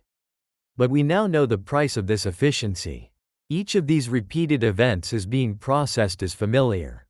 And as memory studies show, this familiarity can lead our brain to push these memories further back into our personal past. The routine of last week feels ancient. When the vast majority of our life is composed of these repeating patterns, our brain files away entire chunks of our existence into a compressed, distant archive. The result is that when we look back, the timeline feels short. The weeks have blended together, and the year feels like it vanished because it lacks distinct, memorable landmarks. This is the quiet ache that this science addresses. The feeling of life slipping away too quickly is not an inevitable consequence of aging. It is, in large part, a result of a life lived on repeat. So, what is the antidote? If familiarity and repetition are the enemies of an expansive personal timeline, then the solution is clear: novelty. The science points to a powerful and actionable takeaway. To slow down your perception of time, you must actively seek out new experiences. When you introduce novelty into your life, you're creating memories that are resistant to this compression effect. A new experience is, by definition, an oddball. It forces your brain out of its predictive mode and into a state of active processing. It requires more neural energy, which makes the moment itself feel longer and more significant. These novel memories act as anchors in your timeline. They are the distinct landmarks that prevent the months from blurring together. Think back on your life. What memories stand out? It is not the 300th time you drove to the office. It's the first time you traveled to a foreign country. The day you met a new person who changed your perspective. These novel events create a rich tapestry of memory that, when you look back on it, feels expansive and long. This does not mean you have to quit your job and travel the world. Novelty can be found on a much smaller scale. It can be as simple as trying a new recipe, taking a different route on your evening walk, or reading a book on a subject you know nothing about. Each of these small acts of novelty forces your brain to pay attention. It creates a new memory that is distinct from the thousands of routine memories around it. By consciously choosing to break your routines, you are essentially hacking your own time perception. You are deliberately creating the kind of memories that your brain cannot easily compress and file away. You are populating your personal history with unique events that will stand out in recollection, making your past feel richer and your life feel longer. The feeling that your life is full is not something that just happens. It is something you can build, memory by memory, by choosing to step off the well-worn path and embrace the new. We have journeyed deep into the strange, fluid world of our brain's perception of time. We've discovered that our sense of the past is not a faithful recording, but a dynamic and constantly updated story. We've seen how the familiar hum of repetition can trick our minds into believing that recent events are ancient history, an effect that can make our routine lives feel like they're slipping away faster and faster. We've explored the counter-forces of novelty and emotion, how a surprising event can subjectively stretch a moment, how terror can create such a dense memory that it feels like it happened in slow motion, and how a feeling of awe can make time feel abundant and expansive. The inescapable conclusion is this: your brain tells a selective story about time, but it does so for a reason. It is a storyteller, not a historian, crafting a narrative of your past designed to help you navigate the future. It discards the mundane and highlights the meaningful. It is a system built for survival, not for objective accuracy. The timeline of your life is not a rigid ruler. It is a piece of elastic, constantly being stretched by fear and novelty, and compressed by routine and familiarity. Realizing this is both unsettling and incredibly empowering. It means that our subjective experience of time is not something we must passively endure. It is something we can actively shape. Your personal timeline is your most intimate possession. It is the story of you. And now you know that you are not just the main character in that story. You also hold the pen. If this kind of calm exploration into the mind helps you unwind, consider liking the video and subscribing to the channel. And let us know in the comments, what's a memory that feels completely out of place in your own timeline? Scientists just found hidden steps in time. We are taught that time moves in one direction. A steady, unbroken current carrying everything from what was, to what is, to what will be. For a long time, this simple idea has been the quiet background of physics, the stage on which the universe seems to play out. But what if that idea is not the entire story? What if, hidden within that smooth flow, there is a different kind of movement? A quiet rhythm beating at the very heart of things. What if matter itself could hold a pattern, not in space, but in time? A clock that needs no energy, no winding, and no battery to keep its beat.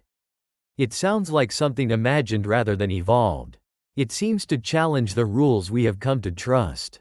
And yet, scientists have now built one. They have found a new phase of matter that does something long considered impossible. They have found that while the river of time appears to flow, matter itself can take quiet, hidden steps. A secret clock is ticking at the heart of reality, and for the first time, we have learned how to hear it. The old paradigm, time, symmetry, and crystals. To understand how significant this discovery is, we first need to look at the world before it. A world built on rules that seemed settled and complete.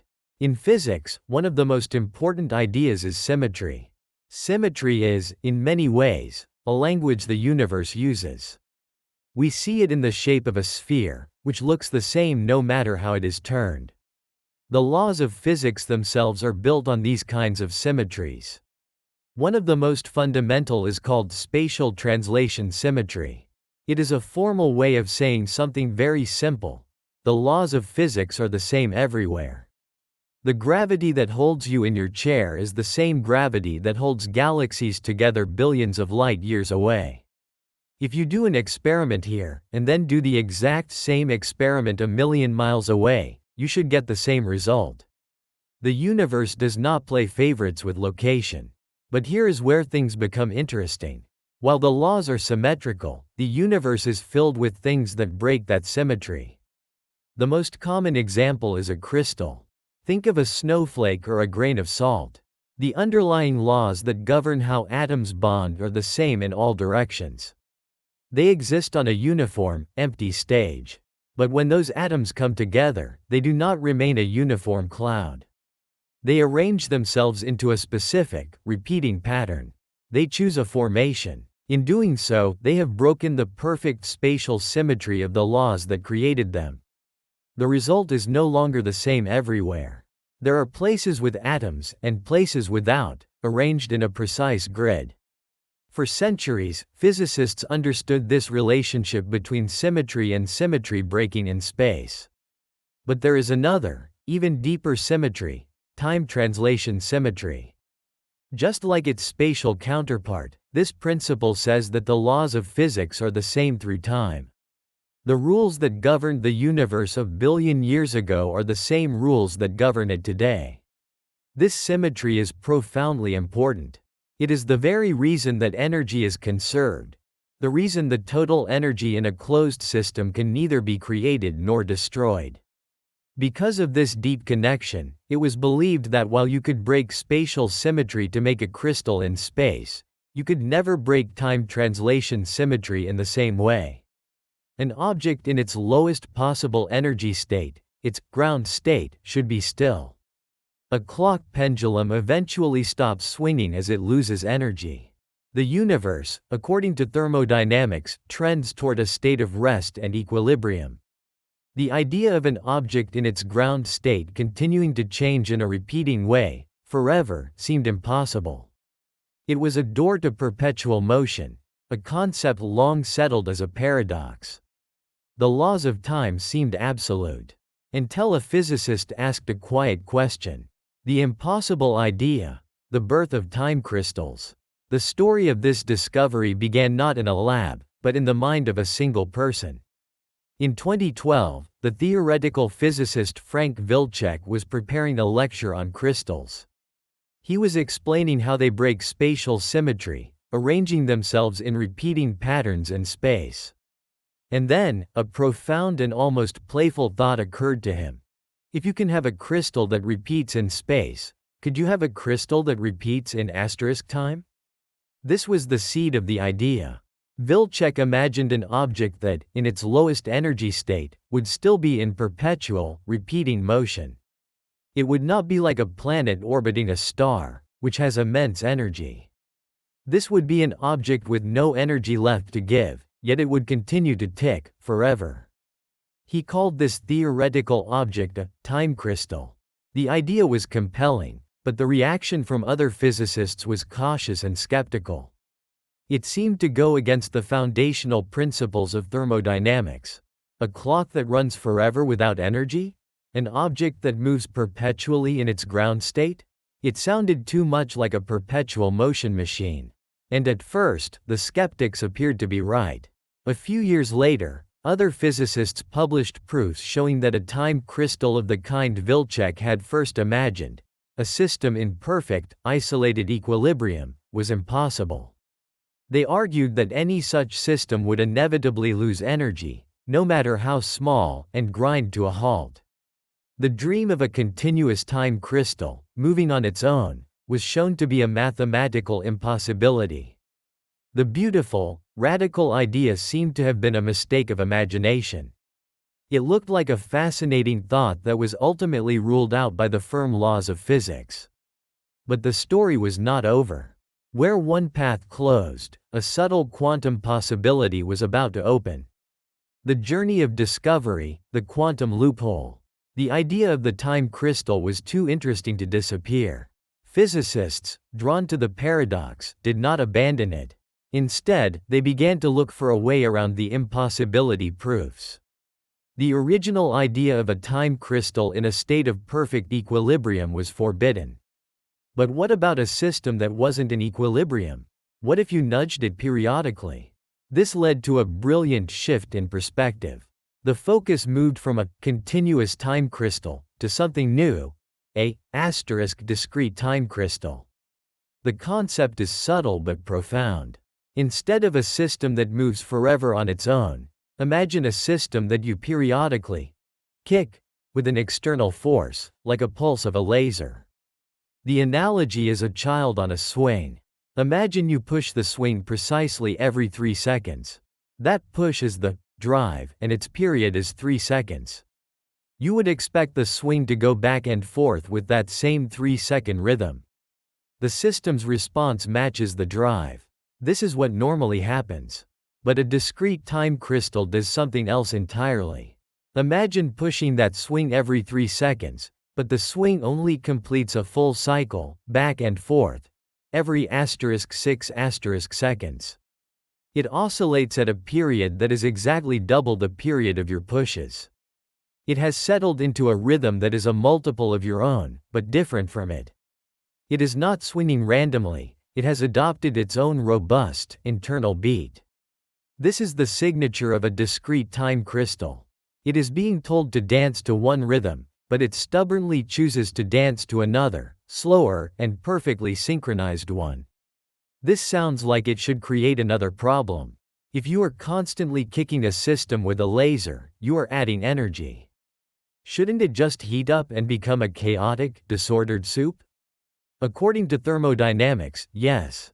This is where a second, strange quantum phenomenon comes into play. Many body localization, MBL, asterisk. Many body localization is a peculiar state that can happen in some quantum systems. To picture it, imagine a crowded room where people can walk around freely. These people are the particles. If you give energy to one person, they will soon move around, interact, and share it. Before long, the energy is distributed, and everyone is active. The room has thermalized, it has reached a high temperature equilibrium. Now, imagine every person is stuck in their own cubicle, unable to move or interact with their neighbors. If you give energy to one person, they are stuck with it. They cannot share it. The rest of the room remains calm. The system as a whole never heats up because the particles are localized. Many body localization is the quantum version of this. Due to disorder in a system, particles become trapped and cannot effectively exchange energy. The system fails to thermalize. This was the crucial opening. If you could build a system that exhibits many body localization, you could periodically kick it with a laser, and it wouldn't heat up into chaos. It would be protected. This MBL state could then allow the system to settle into a new, stable, non-equilibrium phase, a discrete time crystal, dancing to its own beat, protected from thermal death by its own quantum nature. The theory was now complete.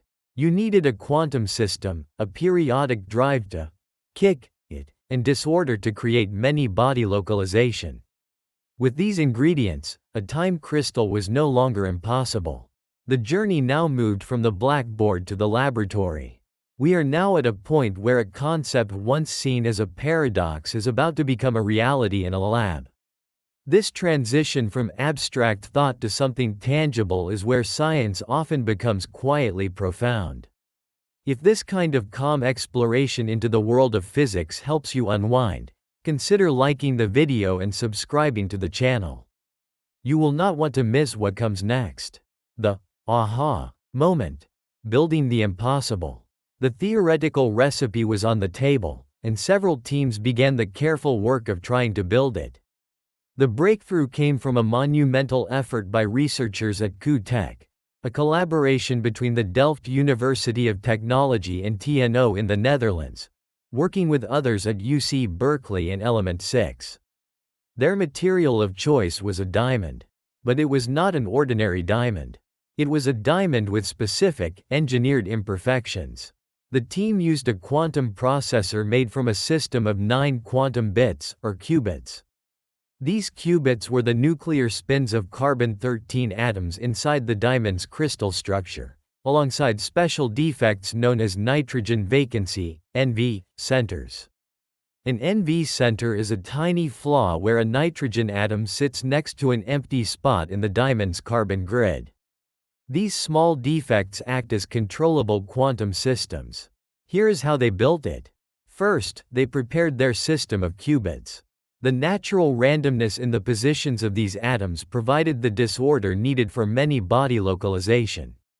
Second, they applied the kick. They sent a carefully timed sequence of microwave pulses into the system. This was the periodic drive, the rhythmic push intended to guide the system into a time crystalline state. Third, they watched. They measured the orientation of the qubits over time to see how they responded. What they saw was remarkable. The system of spins began to oscillate, flipping back and forth. But it was not oscillating with the same period as the microwave pulses. The system was being kicked at one rhythm but was responding with a stable oscillation at exactly double that period. It had spontaneously settled into a beat twice as long as the drive. They had built a discrete time crystal. This slow correction of understanding tells an important story. To confirm this was a true phase of matter, the team had to test its robustness. They slightly changed the timing of the microwave pulses. A normal system would have its rhythm broken. But the time crystal held its course. It stayed locked into its doubled rhythm, stable and resistant to small imperfections in the drive. Then came the final confirmation. They prepared the qubits in many different random starting positions and ran the experiment again. Each time, no matter the initial state, the system would always settle into the same, stable time crystalline phase, oscillating perfectly at double the driving period. This showed it was a true, emergent phase of matter, not a delicate, fine-tuned effect. The experiment ran for a few seconds, which in the quantum world was long enough for over 800 full oscillations of the time crystal. In a near-simultaneous breakthrough, a team from Google, Stanford, and Princeton achieved a similar result using their Sycamore quantum computer. The impossible had become possible. For the first time, humans had created an object with a repeating, periodic structure in the fourth dimension, time. A new phase of matter had been revealed, not through equilibrium, but through motion. The hidden steps in time were no longer just a theory. They were a measurable reality, ticking inside a diamond in a laboratory. The new paradigm and its implications. So, what does it mean? The creation of a time crystal is not just a clever experiment. It represents a quiet but fundamental shift in our understanding. First, it is a new phase of matter. For all of history, we have categorized matter by how its atoms are arranged in space. In a solid, they are in a fixed grid. In a liquid, they move past one another. But a time crystal is the first phase of matter defined by its arrangement in asterisk time. It is a non-equilibrium phase, a class of matter that exists away from the quiet end state of thermal equilibrium and is defined by its constant, stable motion. This opens a new frontier, the study of matter that is perpetually in motion, yet perfectly ordered. Second, this discovery gently redefines the role of time in the physical world. Time is not just a passive background. This shows that time can be an active, structural property of matter itself. A time crystal has temporal order in the same way a normal crystal has spatial order. It is a profound realization, suggesting the relationship between time and matter is more intricate than we knew. Beyond the fundamental physics, the properties of time crystals hint at future possibilities. One of the biggest challenges in building quantum computers is decoherence. Qubits are fragile. The slightest disturbance can erase the information they hold. But time crystals are, by their nature, very robust. Their temporal order is protected and stable. This natural stability could one day be used to create very stable quantum memories or processors that are resistant to noise. Their precise rhythm could also be used to create a new generation of hypersensitive quantum sensors, able to detect tiny changes in their environment with incredible accuracy. Finally, there are the philosophical thoughts, which are just as interesting. A time crystal blurs the line between what we consider living and non-living. It has a rhythm, a pulse, a kind of metabolism that resists the usual tendency towards disorder, yet it is not alive. It challenges our intuitions about motion, energy, and the arrow of time. The smooth, flowing river we imagined is our everyday experience of time. The discovery of time crystals is like getting a microscope powerful enough to see the water itself. We see that at the quantum scale, matter can organize itself into its own stable, rhythmic patterns within that flow. These are the hidden steps, the quiet clockwork of the universe. And we are only just beginning to learn its rules. Our journey took us from the seemingly absolute symmetries of physics to a quiet, what-if, question. We saw that idea appear to be blocked by the laws of thermodynamics, only to be brought back by a subtle quantum possibility. Finally, we witnessed its stunning realization in a laboratory, as a diamond was coaxed to begin ticking with a rhythm all its own. The discovery of discrete time crystals is a landmark achievement. It proves that matter can break time translation symmetry, organizing itself into repeating patterns not just in space, but across time. It shows that the universe holds phases of matter that exist in a state of perpetual, ordered motion, defying our classical sense of things. The smooth river of time is an illusion of scale. Down in the quantum depths, reality moves in discrete, rhythmic, and often hidden steps. This does not mean our understanding of physics was wrong. It means it was incomplete. A new door has opened into the world of non-equilibrium physics, a world filled with strange possibilities we are only just beginning to imagine. What other phases of matter are waiting to be found? What other fundamental symmetries can be broken if we find the right perspective?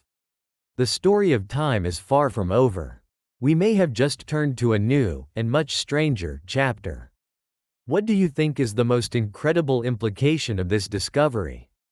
Is it the potential for new technology, or the fundamental shift in how we think about time? Let us know your thoughts in the comments below. And for more journeys to the quiet edge of science, consider liking this video and subscribing. The scientific reason your life is speeding up. There is a quiet rhythm to our lives. A clock inside that doesn't always match the one on the wall. Do you remember the feeling of a childhood summer? How it seemed to stretch on, vast and endless, a lifetime of its own. And do you feel now how those same seasons, even whole years, seem to fold into one another, leaving behind only a faint impression, a blur of passing time? This is not a trick of memory. It is not a feeling we simply imagine. There are deep, quiet reasons rooted in biology and mathematics for why our brains perceive time this way, accelerating as we move through our lives. This is an exploration of that internal clock, of the silent machinery that shapes our experience of reality. But to understand why time seems to speed up, we first have to look at moments where it does the opposite. Moments where it stretches and slows to an almost impossible crawl. We have to begin with what happens inside the mind in a moment of pure, unadulterated fear. Imagine a sudden, terrifying fall. For neuroscientist David Eagleman, this happened when he fell from a roof as a child. The world seemed to unfold in slow motion, every detail etched into his mind with impossible clarity. It's a feeling many have shared, in a car crash, on a roller coaster, in any moment where life feels threatened. What feels like an eternity is, in reality, over in less than a few seconds. This phenomenon is sometimes called tachypsychia, and Eagleman wanted to understand it. He and his team did something rather remarkable. They built a device called a perceptual chronometer, a wrist-worn display with numbers flashing too quickly for the human eye to normally read. Then, they had volunteers take a 150-foot free fall into a net below. The idea was simple. If fear lets us see in slow motion, like something from a film, participants should be able to read the numbers during the fall that were illegible on the ground. But the results were surprising. No one could. So, what was going on? Why did everyone report that the fall seemed to take an incredibly long time? Eagleman concluded that the answer was not in our perception, but in our memory. In a life-threatening moment, a part of the brain called the amygdala, our threat detection center, kicks into overdrive. It essentially tells the rest of the brain, this is important. Record everything. You begin to lay down what Eagleman calls dense memories. Because your brain is gathering so much extra data, sights, sounds, internal sensations, the memory of that short interval becomes incredibly rich and detailed. When you play it back in your mind, your retrospective assessment is that it must have taken a very long time. Time didn't slow down, your memory of the event simply expanded. This gives us our first major clue. If dense, novel, and emotionally charged memories make time feel longer when we look back, what happens when our lives become the opposite? When they become routine, familiar, and predictable. This brings us to the quiet puzzle of our accelerating lives. The reasons are a fascinating combination of mathematics, neurology, and the very architecture of how we remember. Time as a fraction of your life. The first, and perhaps most intuitive, idea for our speeding perception of time goes back more than a century. The concept is elegantly simple. Our sense of a period of time is relative to the total amount of time we've already lived. For a 5-year-old, 1 year represents a full 20% of their entire existence. It is a massive, monumental stretch of time. Everything that happens within it feels significant. The wait between one birthday and the next feels agonizingly long because it is a huge fraction of everything they have ever known. For a 50-year-old, that same year is only 2% of their life. It is a small sliver added to a much larger whole. As a percentage of total life experience, it is 10 times smaller. It's no wonder it feels as though it passes 10 times faster. This is sometimes called logarithmic time. It suggests that certain periods of life can feel subjectively equal in length. The time between ages 5 and 10 might feel similar to the time between 10 and 20, or between 20 and 40. Each block represents a doubling of your lived experience. It helps explain why 4 years of high school can feel as long and significant in memory as the entire decade of your 30s. As the psychologist William James noted in 1890, the same space of time seems shorter as we grow older. A child's summer holiday stretches out like an endless expanse. An adult's 6 weeks can evaporate in a flurry of errands and obligations. This provides a powerful mathematical foundation for the feeling. But it is only part of the story. It doesn't account for what is happening inside our brains. To understand that, we have to move from the world of mathematics into the realm of neuroscience. The mind's eye. Another compelling theory takes us into the physical mechanics of the brain. An idea proposed by Adrian Bayan, a professor at Duke University, suggests that our perception of time is linked to the speed at which our brains process visual information. In essence, our mind time is different from clock time. When we are young, our brain is processing information at an incredibly high frame rate. A child's eyes move more frequently than an adult's, in rapid, jerky movements called saccades, scanning the environment and taking in a massive amount of new information every second. As Bayan puts it, people are often amazed at how much they remember from days that seemed to last forever in their youth. It's not that their experiences were much deeper or more meaningful, it's just that they were being processed in rapid fire. As we age, this process changes. The neural pathways that signals travel along become longer and more complex, like a tree with more branches. Over time, these pathways also begin to degrade, creating more resistance. The consequence is that the rate at which we process new mental images begins to slow down. Our internal frame rate drops. In the same amount of objective time, an older brain is perceiving and processing fewer new mental images than a younger brain. It's like watching two different videos. One, shot at a high frame rate, looks smooth and detailed. The other, at a low frame rate, looks choppy, with events happening more abruptly. Because the older brain is capturing fewer frames per minute, it creates the sensation that events are happening more quickly. The flip book of your life has fewer pages per year, so you seem to get to the end of the book faster. Physical time is not mind time, as Bayan states. The clock on the wall ticks at a constant rate, but the clock in your mind is constantly slowing its own pace, creating the illusion that the world outside is accelerating. The prison of routine. If the first reason is mathematical and the second is physical, the third is psychological. And it all comes down to a single, crucial word: novelty. Think back to childhood. Almost everything was a first. The first day of school, the first bike ride, the first trip to the ocean. Every day was an adventure packed with new sights, sounds, and smells. Your brain, faced with this constant flow of new information, had to work hard to process and encode it all. This rich, dense encoding of new memories is what makes childhood feel so long when we look back. As we grow older, the opposite happens. Life, for many, becomes a series of routines. We take the same route to work. We eat similar meals. We see the same people. From the brain's perspective, this is incredibly efficient. It doesn't need to waste energy encoding the details of your 500th commute because it already has a master file for commute. It simply compresses the experience. Unless something out of the ordinary happens, the entire drive might leave no memory at all. This brings us to the holiday paradox. While you are on a fun and engaging vacation, the days seem to fly by. But when you look back on that one-week trip, it feels like you were gone for a month. Prospectively, time flies because you are absorbed.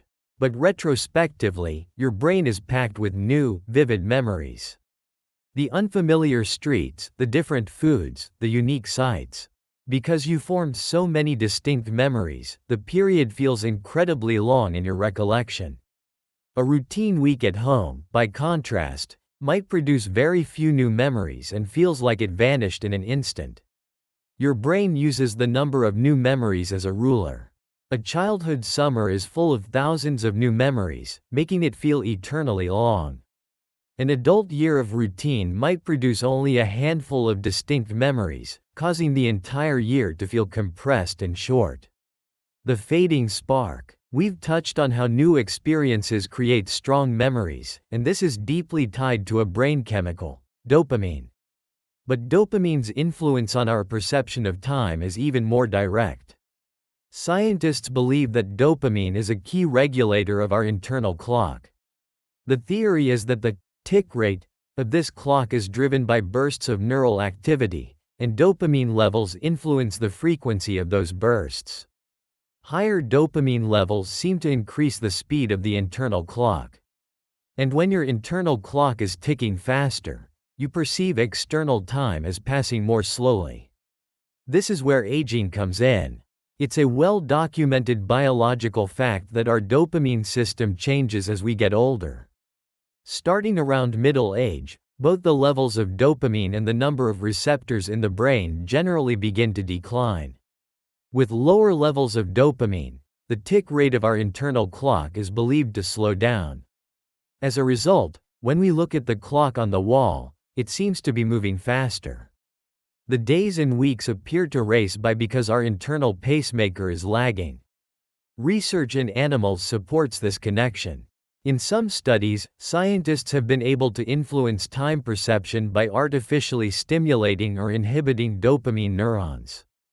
It suggests this isn't just a feeling of being busier, it's a genuine biological shift.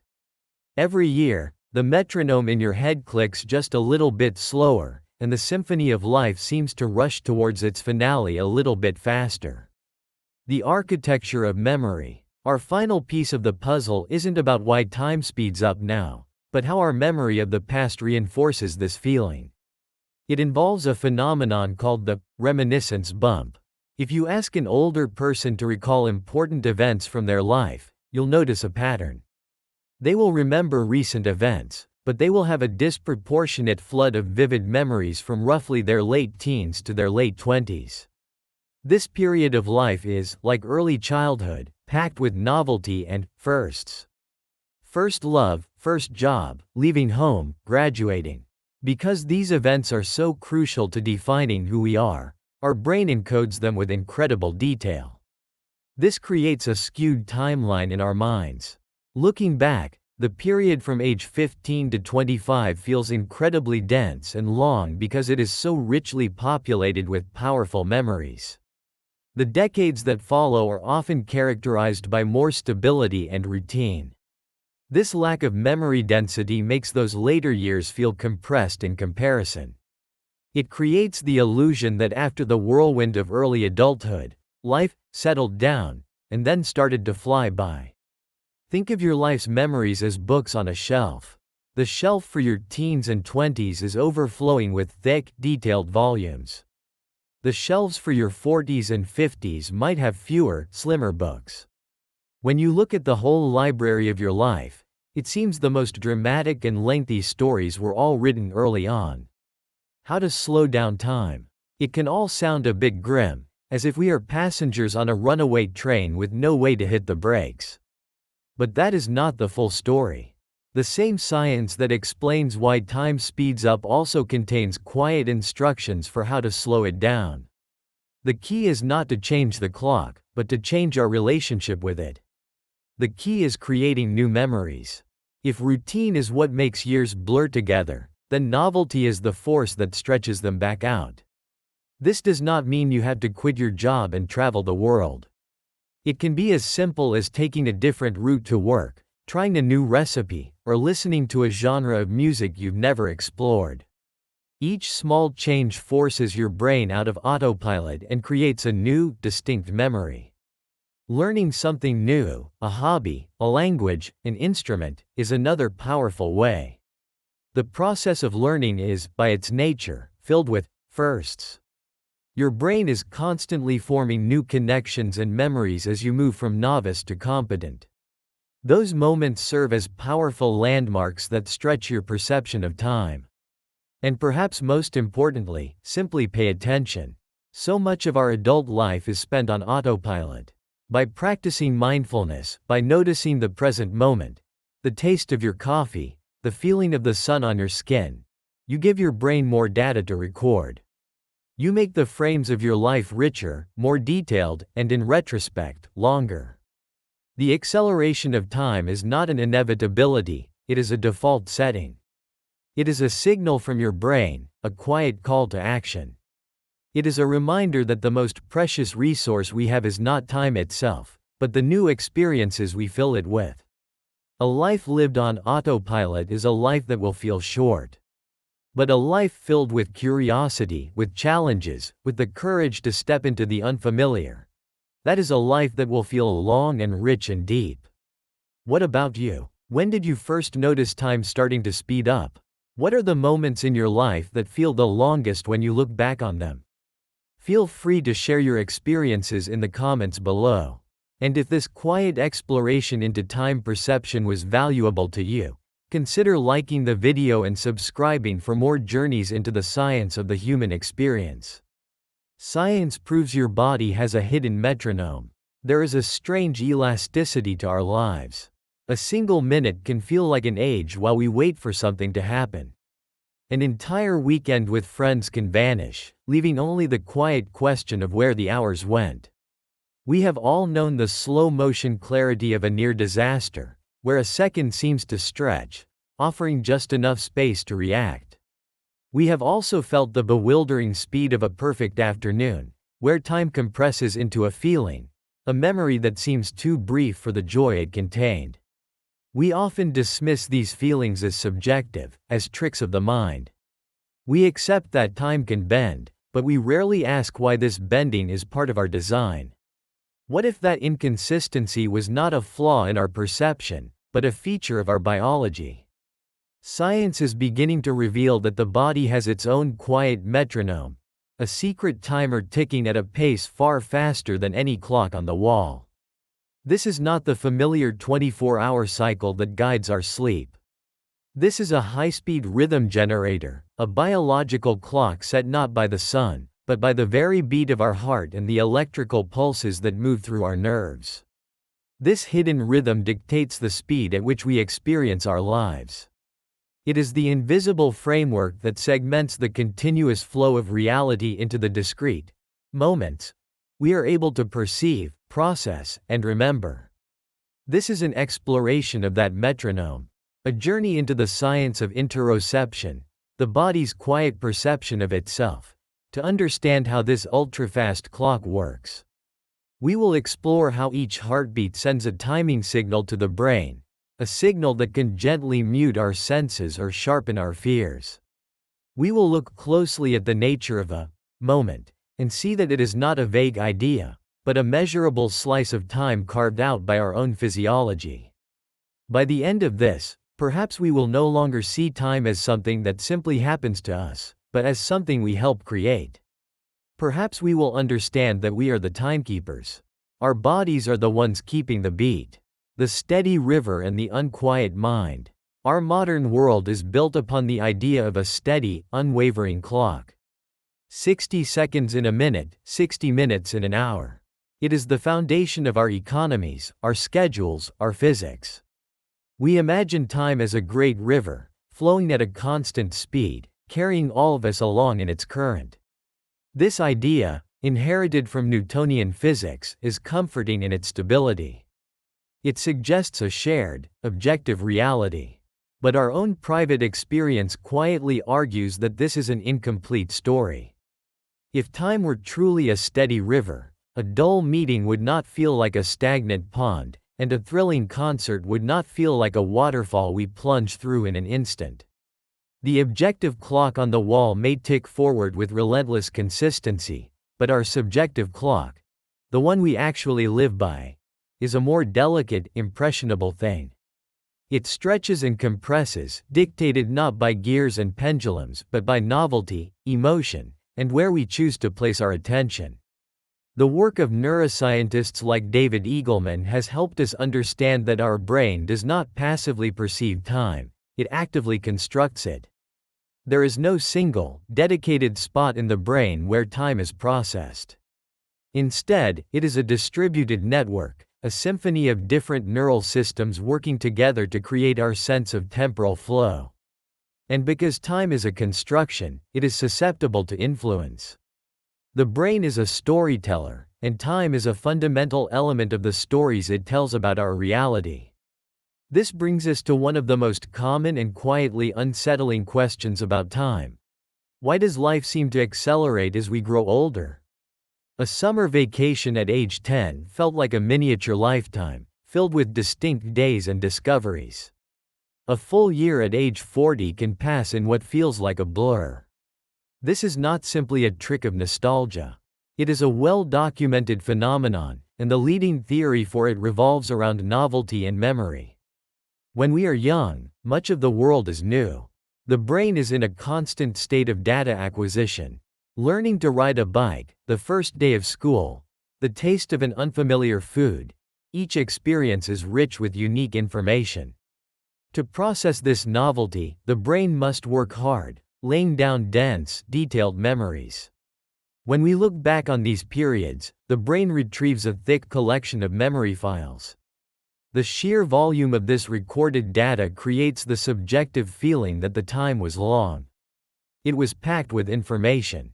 As we get older, our lives often settle into routines.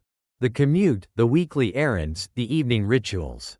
These experiences are familiar. The brain, being an incredibly efficient organ, does not need to waste energy recording every mundane detail. It can operate on established neural pathways. It already has a file for driving to work, so it does not create a new, detailed one each day. When we look back on a week or a month of this routine, there are fewer unique memory files to retrieve. The collection is thinner. And so, the subjective experience is that the time passed quickly, that it was less substantial. Novelty, however, may not be the only actor on this stage. There is another, deeper biological rhythm that changes as we age, our circadian clock.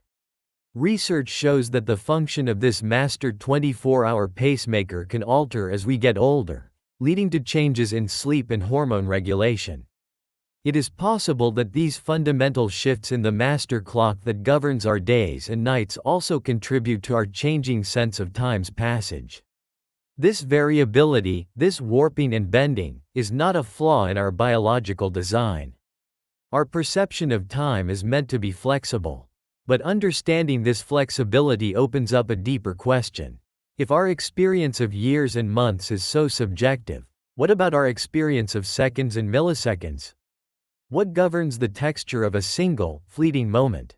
To answer that, we must look past the grand clock of days and years, and listen for a much faster, more insistent rhythm. The two clocks within. To truly grasp how the body constructs time, we must understand that it relies on at least two clocks, operating on vastly different scales, like the slow turning of the seasons and the rapid beat of a drum. One sets the broad rhythm of our life, while the other ticks off the granular moments that our life is made of. The first, and more famous, is the circadian rhythm. This is the grand conductor of the body's orchestra. Located in a tiny region of the hypothalamus called the suprachiasmatic nucleus, or SCN, this is our master 24-hour clock. The SCN is a cluster of neurons that sits just above the optic chiasm, where the optic nerves cross. This location is not by chance. It gives the SCN direct access to information about light coming from the eyes. When sunlight enters the eyes in the morning, a signal travels to the SCN, which then broadcasts messages to the rest of the body, signaling that it is time to be awake and active. It orchestrates the release of hormones like cortisol to promote alertness and ramps up metabolism and body temperature. As light fades, the SCN signals the production of melatonin, which prepares the body for sleep. This single, centralized clock synchronizes a vast array of bodily functions into a coherent, roughly 24-hour cycle: sleep and wakefulness, hunger, body temperature, and even the ebb and flow of our immune response. An effective way to think of the circadian rhythm is as the seasons. It dictates the broad, overarching environment of our biology. It tells us whether it is the season for activity or the season for rest. It is a slow, powerful, and predictable cycle that provides the fundamental structure for our days and our nights. But the seasons do not tell us about the weather on a specific afternoon. They do not account for a sudden downpour or a fleeting moment of sunshine. They provide the context, but not the immediate experience. This is where the second clock comes in. This is the hidden metronome. If the circadian rhythm is the conductor, this metronome is the drummer, providing the beat-by-beat tempo that gives life its texture. It operates not on a scale of hours, but of milliseconds. And it is governed not by light, but by the internal, rhythmic processes of our own body. This is the clock that slices the overwhelming flow of sensory data from the world into digestible chunks, into the nows that we actually experience. And the most powerful and consistent rhythmic signal the brain receives, the primary candidate for the pendulum of this ultrafast clock, is not in the head. It is in the chest. It is the beat of our own heart. The heart's quiet signal. Every time the heart beats, it does more than just pump blood. It sends a powerful, rhythmic signal cascading through the body, a wave of pressure and information that travels to the brain. For a long time, this was thought to be simply physiological noise. We now understand it is a fundamental timing signal, a metronomic pulse that the brain uses to organize its own activity and structure our perception of the outside world. Each cardiac cycle has two main phases.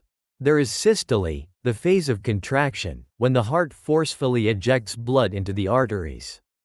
This creates a pressure wave we can feel as our pulse. Then there is diastole, the phase of relaxation, when the heart chambers refill. This cycle, systole-diastole, is the relentless drumbeat of our life, happening roughly once every second. As this pressure wave travels through the arteries, it is monitored by specialized sensors called baroreceptors. These baroreceptors constantly send information to the brainstem and higher cortical areas, providing a real-time report on the cardiovascular system. For a long time, this was understood as a simple feedback loop for regulating blood pressure. But we now know it does so much more. This signal is a timekeeper. Neuroscience studies have made a remarkable discovery. A significant portion of neural activity in the brain is synchronized with the cardiac cycle. In essence, the brain is listening to the heart. This electrical response in the brain, time-locked to the heartbeat, is so reliable that it has a name: the heartbeat evoked potential, or HEP. It is the brain's electrical echo of the heart's mechanical beat. When our heart beats faster, the time between beats shortens, and the firing rate of these synchronized neurons often increases. The brain's processing speed seems tethered to our heart rate. The brain does not just listen. It actively uses the heartbeat to control the flow of sensory information. It uses the beat to decide what to pay attention to. Research has shown that if a weak stimulus is applied to a person's finger, they are significantly less likely to detect it if it arrives during the systolic phase, the moment of contraction, compared to the diastolic phase of relaxation. The leading theory is that the brain is engaging in a form of predictive coding. It knows the systolic pulse will create sensations throughout the body, the feeling of the pulse in the fingertips, the thumping in the chest. To prevent us from being constantly distracted by the noise of our own body, the brain preemptively dampens its sensitivity to certain incoming signals during that brief systolic window. It is as if the brain turns down the volume on its own machinery for a fraction of a second with every beat, so it can better focus on the outside world. This creates a quiet paradox. At the very moment the heart is most active, our conscious perception of certain external events is momentarily dimmed.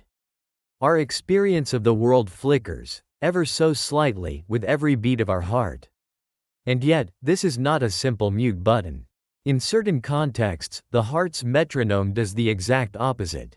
While the brain might suppress the perception of a neutral touch during systole, it appears to enhance the perception of a threat. Studies led by neuroscientist Sarah Garfinkel have shown that people perceive fearful faces as more intense if they are presented during systole. The learning of fear associations is also stronger during this phase. This reframes our understanding. The hidden metronome is not a simple on-off switch. It is an intelligent tuner. It actively modulates our experience based on context.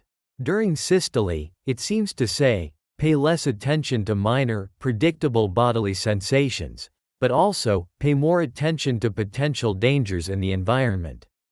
The heart, in collaboration with the brain, is constantly making quiet, executive decisions about what is and is not important for us to experience in that split second. The implications ripple out into even more complex functions, like learning. Animal studies have shown that learning can be more or less effective depending on which phase of the cardiac cycle a stimulus is presented.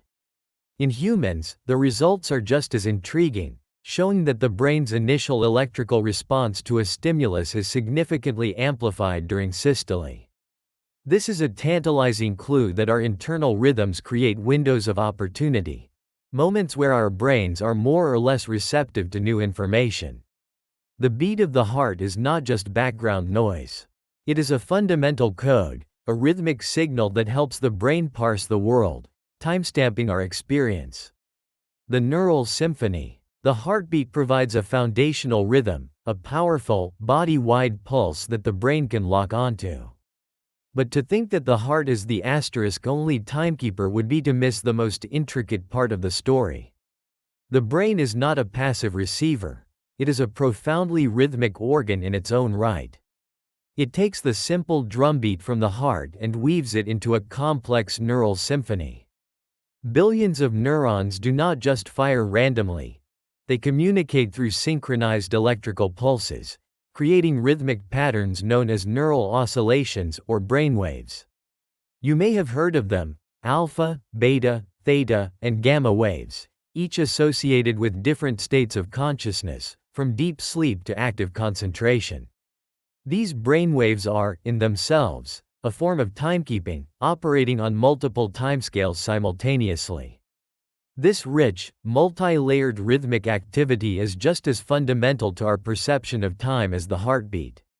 So, how do these two systems, the cardiac metronome and the brain's own neural orchestra, work together? The heart provides a stable, primary beat, an anchor. The signals traveling from the heart to the brain help to entrain or synchronize some of this neural activity. But the brain builds upon this beat, creating its own, more complex rhythms to encode time. It uses the frequency of neural firing and, more subtly, the precise timing of the intervals between firing to represent duration. It is this interplay between the heart's beat and the brain's own intricate rhythms that allows us to slice reality into the moments that make up our experience. This process is known as event segmentation. The brain is constantly and unconsciously breaking the continuous stream of sensory input into meaningful chunks. The boundaries for these events are thought to be created by these underlying physiological rhythms. The length of these fundamental perceptual moments appears to be in the range of 100 to 500 milliseconds, a tenth to half of a second. This is the refresh rate of our conscious experience, the temporal resolution at which we can meaningfully perceive and act on the world. This whole system is further modulated by attention.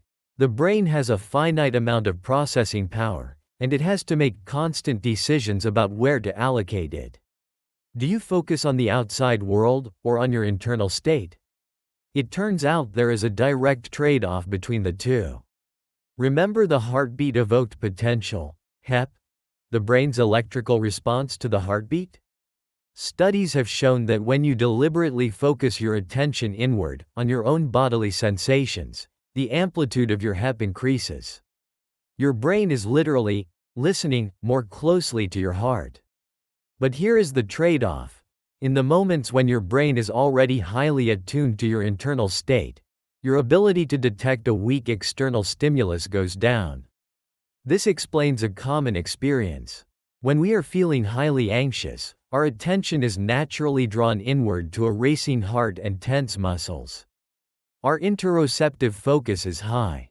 In those moments, we might not notice someone calling our name. It is not that we are just distracted, in a vague sense. The brain has made a clear resource allocation decision. It has turned up the volume on internal signals and, as a consequence, has had to attenuate the processing of external ones.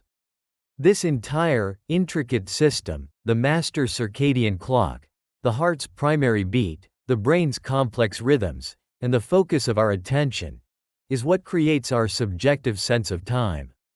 The elasticity of a moment. Now that we have looked at the hidden metronome and the neural symphony it conducts, we can put the pieces back together to understand why our lived experience of time can warp so dramatically. Let us revisit that classic example, the moment of extreme danger. A car swerves, a glass slips, and time seems to slow down, offering an impossible amount of detail. The true mechanism is a perfect storm of cardiac, neural, and emotional systems working in concert. First, the immediate threat triggers a massive adrenaline surge. The heart rate skyrockets. Instantly, the internal metronome starts beating much faster.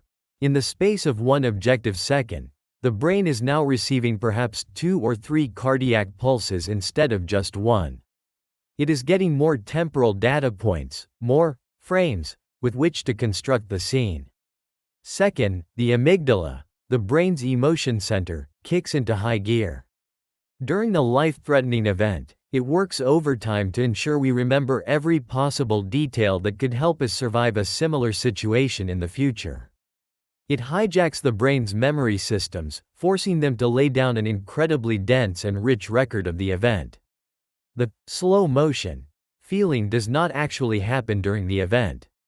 The feeling of time dilation is a retrospective illusion, created by memory. When you play back the event in your mind, you are accessing a memory file that is vastly richer and more detailed than a normal memory. Because there is so much more information packed into that 1-second file, your brain interprets it as having lasted longer. Time dilation in an emergency is the result of a faster cardiac metronome providing more data points, and an overactive amygdala ensuring every one of those data points gets recorded. This principle extends to less dramatic, everyday experiences. A strong cup of coffee contains caffeine, a substance that subtly increases the tempo of the internal metronome. As a result, the external world can feel like it is moving in slight slow motion. We feel more vigilant and capable of processing information because our internal clock is ticking faster than the world it is measuring. The opposite is also true. During states of boredom or fatigue, our level of arousal is low. Our heart rate is slow. With the internal metronome ticking at a leisurely pace and little new data to encode, each objective second can feel endless.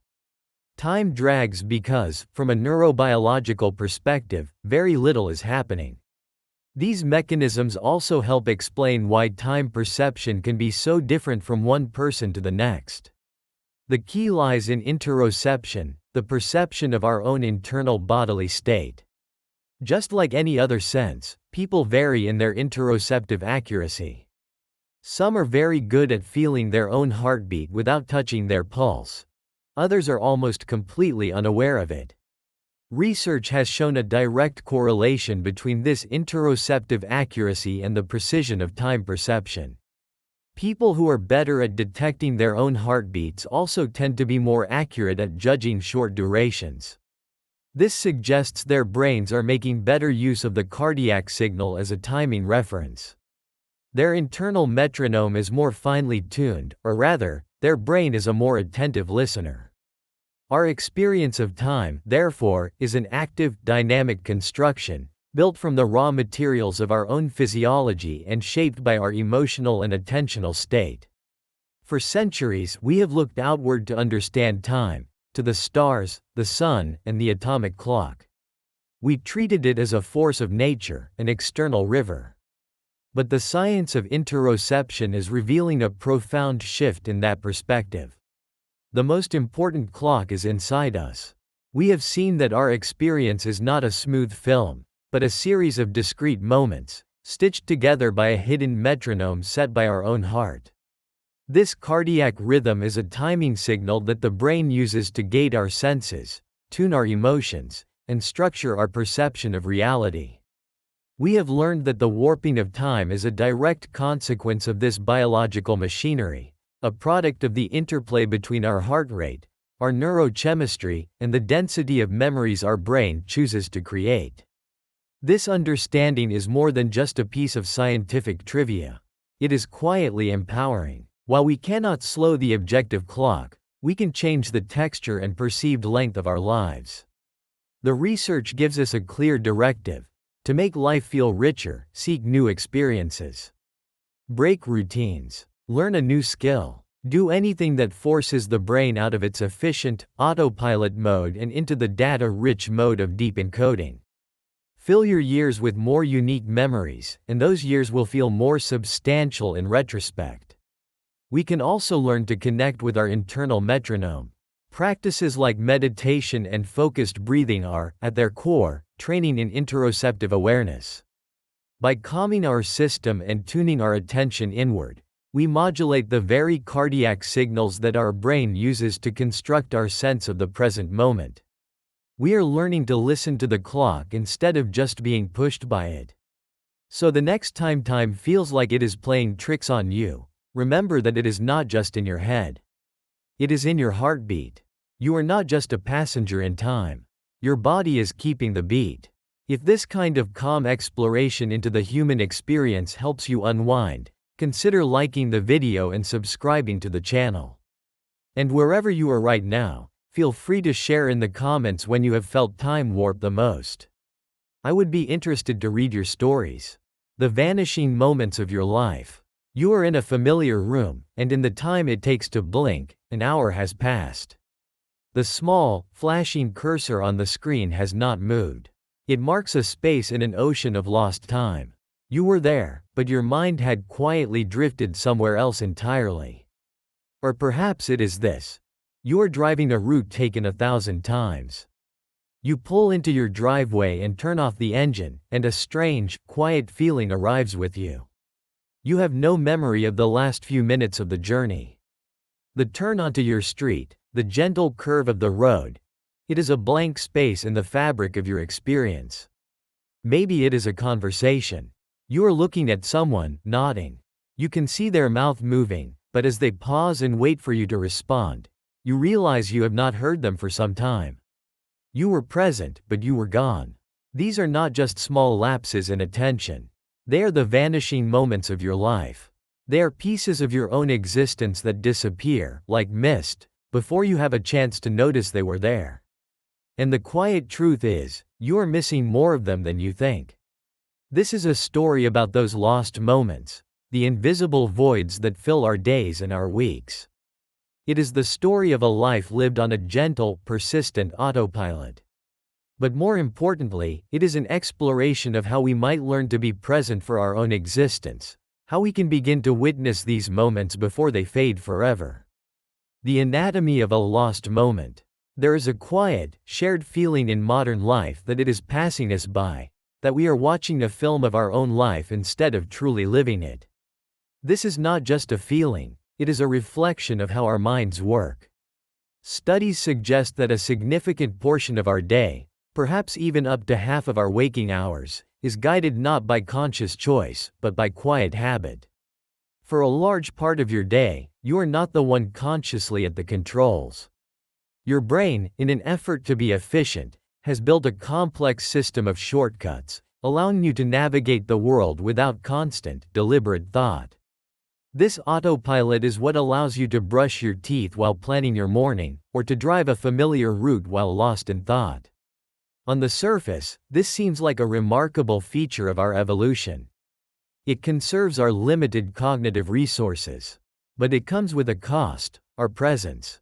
When you are on autopilot, you are not truly experiencing the world with richness and detail. You are simply running a program. These moments, which could be full of sensory input, become gray, washed out, and are often forgotten. They vanish. To understand what we are losing, we first need to understand what a moment even is. The definition has always been slippery. To modern neuroscience, the picture is far more fragmented. There is what some call the practice moment, the span of a single, focused perception, perhaps 1 to 3 seconds long. It is the length of one conscious breath, or the feeling of one footstep. It is the basic unit of our perceived experience. But beneath that, things get much faster. There is the psychological moment, the brief window of time it takes for your brain to process a distinct event. And beneath that still are the foundational blips of consciousness itself, flashing in and out of existence faster than we can ever perceive. Imagine every second of your life as a series of soft, overlapping ripples on the surface of a pond. Most of these fade before your conscious mind can register their existence. Your brain, in its effort to create a smooth, continuous story of reality, blurs them all together. It is a magnificent and useful illusion. What is even more disorienting is that you are never truly living in the now. Neuroscientists like David Eagleman have shown that our conscious awareness trails just behind reality. By the time you perceive something, a sound, a flash of light, it has already happened. Your brain collects all the sensory data and spends precious milliseconds editing it into a coherent story that it presents to you as the present moment. So not only are the individual moments of your life vanishing, but the very experience of now is a delayed reconstruction. You are always living in the immediate past. When you combine this fleeting nature of reality with our brain's tendency to slip into autopilot, you begin to see the scale of the problem. We spend much of our days running on these automated scripts, while the actual building blocks of our experience are happening and disappearing beneath the threshold of our awareness. We are not just missing the occasional turn on the road. We are missing the substance of our lives. The texture of a cup in your hand, a specific shade of blue in the sky, a subtle shift in a loved one's expression. These are the details that make up a life. And for much of the day, we are quiet observers, watching them pass without truly seeing them. The moments are not just vanishing. We are letting them go. Sleep, the quiet editor. The loss of our moments does not stop when we close our eyes. For many of us, the night is when the most profound editing takes place. We think of sleep as a time of rest and consolidation, when important events are filed away. And that is true, but it is only half the story. Sleep is also a careful curator. It is the janitor of the mind, sweeping away the clutter of the day. And in that process, it does not just throw out the trash. It throws out entire experiences, moments that were never properly marked as important. This process is known as synaptic pruning. Throughout the day, your brain forms countless new connections or synapses. When you sleep, it gets to work.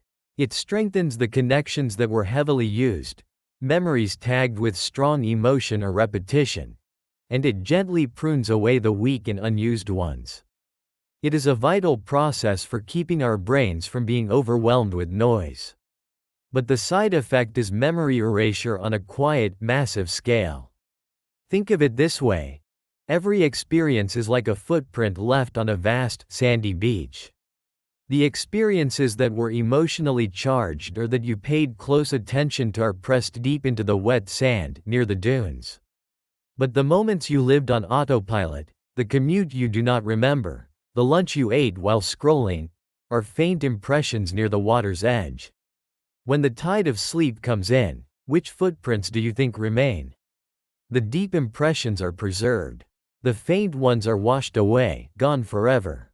The hippocampus, a small region deep in your brain, is the temporary holding area for these daily memories. During deep sleep, it replays the day's events, teaching the rest of the brain what is important to keep. But this process is vulnerable. Just one night of poor sleep can significantly impair your brain's ability to form new memories. The tired hippocampus simply cannot hold on to new information as effectively. This is a physical process. In animal studies, even a few hours of sleep deprivation can cause the tiny branches on neurons that receive signals to shrink. In a very real sense, a sleep-deprived brain begins to clear away its own weaker connections. What's more, sleep does not treat all memories equally. It has a distinct negative bias. Studies have shown that sleep preferentially boosts our recall of emotional scenes, particularly negative ones, while allowing neutral details to fade. This is an evolutionary echo. It was once crucial to remember the growl of a predator, not the specific pattern of leaves behind it. But in our modern world, this means a night of sleep can leave you with a sharper memory of an argument and a foggier memory of the pleasant, quiet afternoon that came before it. Your brain is actively curating your past to be more dramatic than it may have actually been. The moments that vanish during the night are the quiet ones, the subtle ones, the neutral ones, the beauty of a sunset you glanced at for only a second, the pleasant but unremarkable chat with a coworker. Because you did not pay them enough focused attention, your brain deems them unimportant. They are not consolidated, they are pruned. Waking up from a full night's sleep does not just mean you are refreshed. It means you are waking up with a quietly edited version of your own past.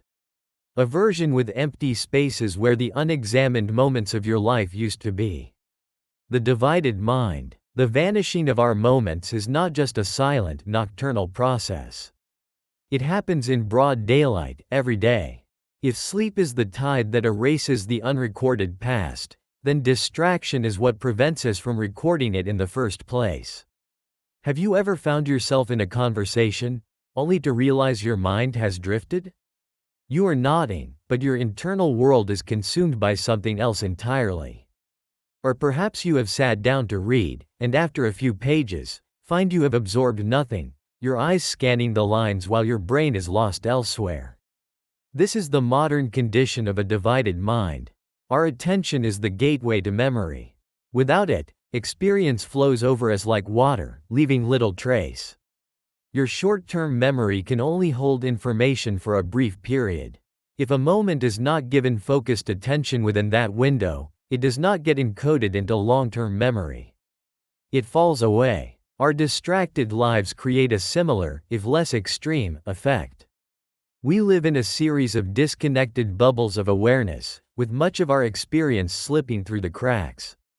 A primary reason for this is the belief that we can do multiple things at once. We answer emails during meetings or scroll on our phones while watching a film. But the quiet truth, confirmed by neuroscience, is that the human brain does not truly multitask. It task switches. Every time you shift your attention, from your work to a notification on your phone, your brain pays a small cognitive price. It takes energy to disengage and re-engage. When you are rapidly switching back and forth, you are never giving your full attention to anything. The part of your brain responsible for deep memory encoding is left out of the loop. Research has shown that multitasking while trying to learn something significantly reduces your ability to remember it. The cognitive cost is surprisingly similar to that of a full night of sleep deprivation. Living a distracted day is like willingly putting your brain into a state where it is less capable of holding onto your life. Our digital world is filled with things designed to pull our attention away, often without us noticing. Every notification and infinite scroll is a feedback loop that trains our brain to crave constant, new stimuli. We are conditioning ourselves to have a shorter attention span, flitting from one thing to the next. This environment is not friendly to the formation of rich, meaningful memories. A life lived in a constant state of distraction is a life that is barely being recorded. Think back to a recent vacation. You might remember the big moments, the view from a scenic overlook, a famous landmark. But what about the small ones? The taste of the food? The sound of an unfamiliar language? The feeling of the sun as you walk down a new street? When a trip is spent viewing the world through the lens of a smartphone, documenting everything for a future audience, the experience itself can become a casualty. You are so busy capturing the moment that you fail to be present for it. This is the great paradox of our age. We have more tools than ever to record our lives, yet we seem to be experiencing them less. We are creating a vast digital archive, a flawless external memory, while our own internal, biological memory quietly withers. We are becoming spectators of our own past, scrolling through a gallery of moments we were physically present for, but mentally absent from. The turning point: we find ourselves in a difficult position. Our lives are being eroded from two sides. By night, sleep erases the moments we failed to attend to. By day, a culture of distraction prevents us from attending to them in the first place. It is a bleak picture, and it can feel as if we are powerless. But this is not the end of the story. This is the turning point. What if there was a way to gently counter this drift? A way to anchor yourself in the present and begin to reclaim these vanishing moments? What if there was an ancient practice, backed by modern science, that acts as a quiet antidote to the autopilot mind? This practice is mindfulness. Mindfulness is not about emptying your mind or stopping your thoughts. At its core, it is simply the practice of paying attention, on purpose, in the present moment, without judgment. It is the practice of noticing. That is it. It is a form of mental training, a workout for your attention. And like a muscle, the more you train it, the stronger it becomes. How can something so simple combat a problem so profound? It works by training you to see the vanishing moments in real time. Remember those 1 to 3 second chunks of conscious experience? Mindfulness is the art of catching them. Ancient meditative traditions describe these moments as arising and passing away with incredible speed. Most of the time, our minds are too cluttered to see them. Mindfulness practice is like learning to see the individual ripples in a pond instead of just the surface. Suddenly, you start to see them. You see a single thought arise. You feel it, and you see it dissolve. You feel a single sensation in your body, and you watch it change and pass away. By doing this, you are fundamentally rewiring your brain. You are training your attention to become more stable. You begin to see the individual frames of your reality. It can be a startling experience, like seeing the world in high definition after a lifetime of watching a blurry film. Research has shown that even short periods of mindfulness can alter our perception of time. Meditators often report that time seems to slow down. This is not a magical illusion. It is a direct result of paying more attention. When you are truly present for each moment, you are encoding more data. Your brain has more to process, and so the period feels subjectively richer and longer. You are, quite literally, getting more life out of your time. This practice directly counteracts the autopilot mind. When you wash the dishes mindfully, you are not just thinking about your to-do list. You are feeling the warmth of the water. You are smelling the scent of the soap. You are inhabiting the experience. And because you are inhabiting it, you are sending a quiet signal to your brain. This is important. This is worth keeping. That simple act of paying attention is the difference between a moment that fades and a moment that becomes part of the rich tapestry of your life's memory. Let us apply this to the scenarios from the beginning. The drive home on autopilot. A mindful approach would not mean staring intently at every tree. It would simply mean checking in with your senses. Feeling the vibration of the steering wheel.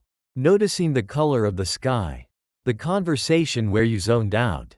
Mindfulness teaches you to notice the first moment your mind begins to wander. You do not judge yourself for it. You simply notice, my mind has drifted, and you gently guide your attention back. Each time you do this, you strengthen your ability to stay present. The goal is not to eliminate the autopilot, which is a necessary tool. The goal is to learn how to switch it off. It is about having the choice.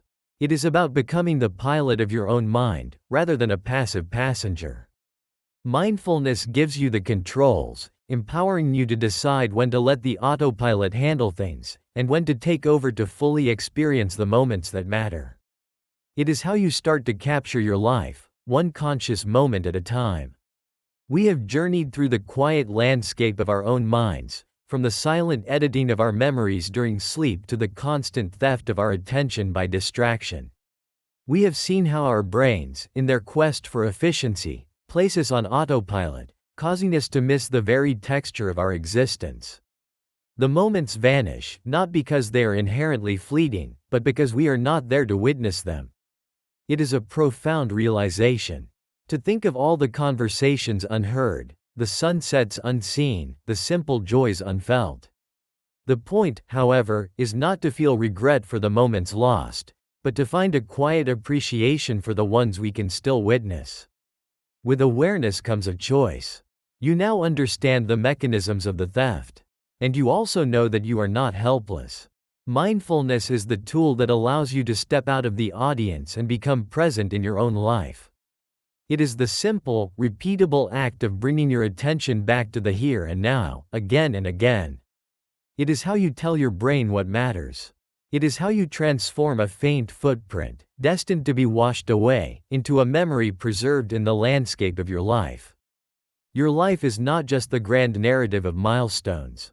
Your life is the string of billions of tiny moments, the taste of coffee, the warmth of a hug, the feeling of a breeze. These are the individual threads that make up the tapestry of your existence. For too long, many of us have been living with a blurry, low-resolution picture. By reclaiming your attention, you increase the resolution of your life. The world does not change, but your experience of it becomes infinitely richer and more vibrant. The process starts with one breath. Just one. Feel the air enter your body, and feel it leave. In that small window of time, you have successfully captured a moment. You were fully present for your life. This is the work. It is simple, but it is not always easy. It is a lifelong practice. Perhaps you could share a small, quiet moment you noticed this week in the comments below. By sharing our experiences, we can see how universal this feeling is, and we can support each other on the journey to become more present. If this exploration resonated with you, and you feel someone you know might also be living on autopilot, feel free to share this with them. And finally, if you wish to continue exploring how to live a more conscious life, consider subscribing. We are just scratching the surface. Your moments are disappearing. It is time to start catching them. Your brain is lying about the present. Right now, you are living in the past. That is not a metaphor. It is a finding from the field of neuroscience. The world you perceive, the light from this screen reaching your eyes, the sound of my voice, the feeling of this moment you call now, has, in a very real sense, already happened.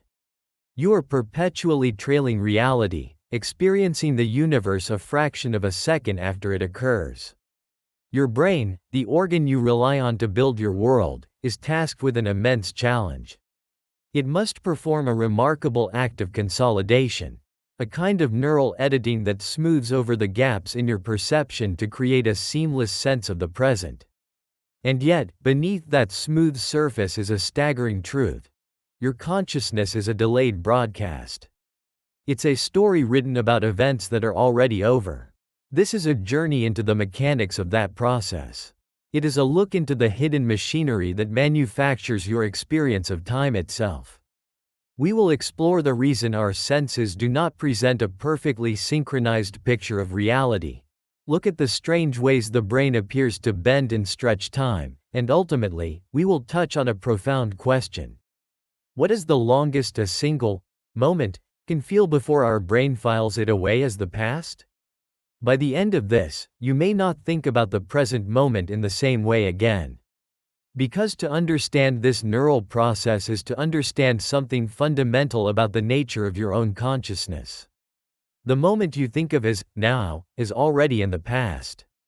In fact, research suggests you're living a fraction of a second behind the rest of the universe. This isn't philosophy, it's a matter of neural processing.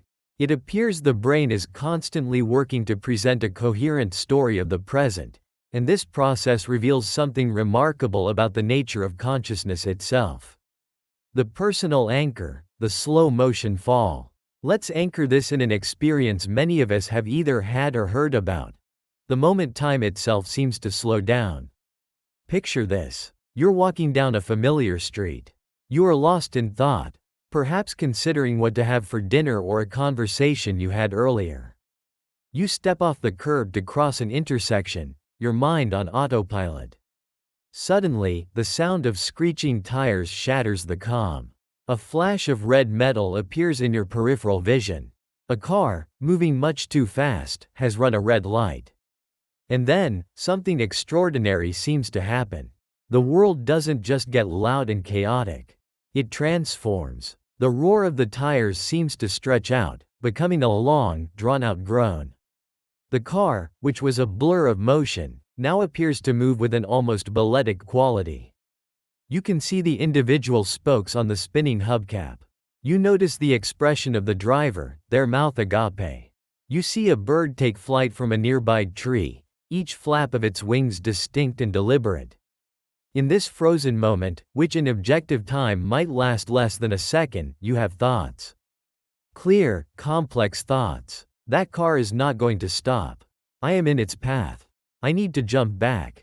It feels less like a series of rapid-fire reactions and more like a consideration of your options. You feel the push in your legs as you leap backward onto the curb, the impact of your feet on the concrete, the rush of wind as the car hurtles past.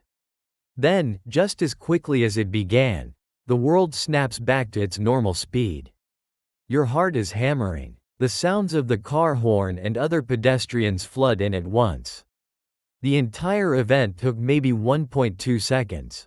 But in your mind, in your memory, it felt like an eternity. This phenomenon, sometimes called time dilation, is a dramatic example of the brain's elastic relationship with time. It is a clue that our internal sense of time is not a rigid, metronomic device. Survivors of accidents, soldiers in combat, and people in life-threatening falls all frequently report this same strange sensation. That time stretched out, allowing them to perceive and think with unusual clarity. For years, scientists like the neuroscientist David Eagleman wondered if our brains actually speed up in these moments, like a camera switching to a high-speed frame rate. To test this, he designed a clever experiment.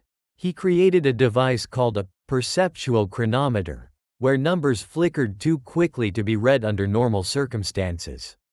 The theory was, if fear truly speeds up our perception, then someone in a state of terror should be able to read the numbers. So, he and his team took volunteers to a 150-foot tall tower and dropped them, in a 3-second freefall, into a net below. As they fell, they were instructed to look at the device and try to read the numbers. The result was astonishing. Despite overwhelmingly reporting that the fall seemed to last much longer than it did, not a single person could read the numbers. Their perception hadn't actually sped up. So what was going on? The answer appears to lie not in perception, but in memory. During a frightening event, a part of your brain called the amygdala kicks into overdrive.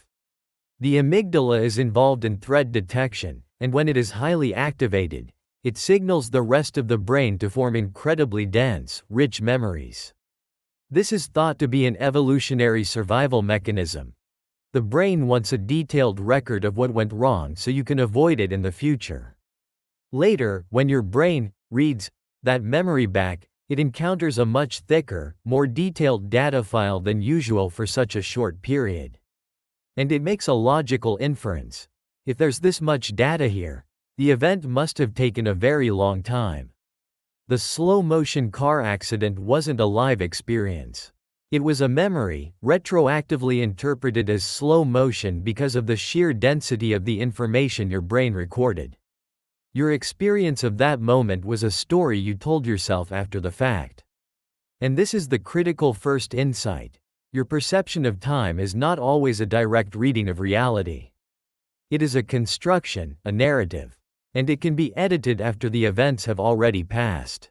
This personal experience of time stretching is just one example. The distortion is not just an occasional glitch that happens during moments of terror.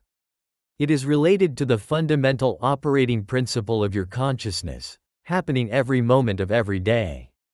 The neurological trick, the grand deception. So, why does it seem that you are living in the past? The simple answer is that the brain has no other choice. Reality is a messy, complicated affair, and your brain is a biological machine, constrained by the laws of physics and biology. To understand this, we need to think about how your brain receives information. It does so through the senses: sight, sound, touch, taste, and smell. Each of these is a different tool, working at a different speed. Think about a simple event. You snap your fingers. The motion creates both light waves, the sight of the snap, and sound waves, the sound of the snap. Light travels at the speed of light. It reaches your eyes almost instantaneously. Sound, however, travels much more slowly. At a distance of just 10 meters, the sound of that snap will arrive at your ears about 30 milliseconds after the sight of it arrives at your eyes. But that is just the external race. The internal race is even more complex. Once those signals hit your body, they have to be converted into electrical impulses and sent to the brain for processing.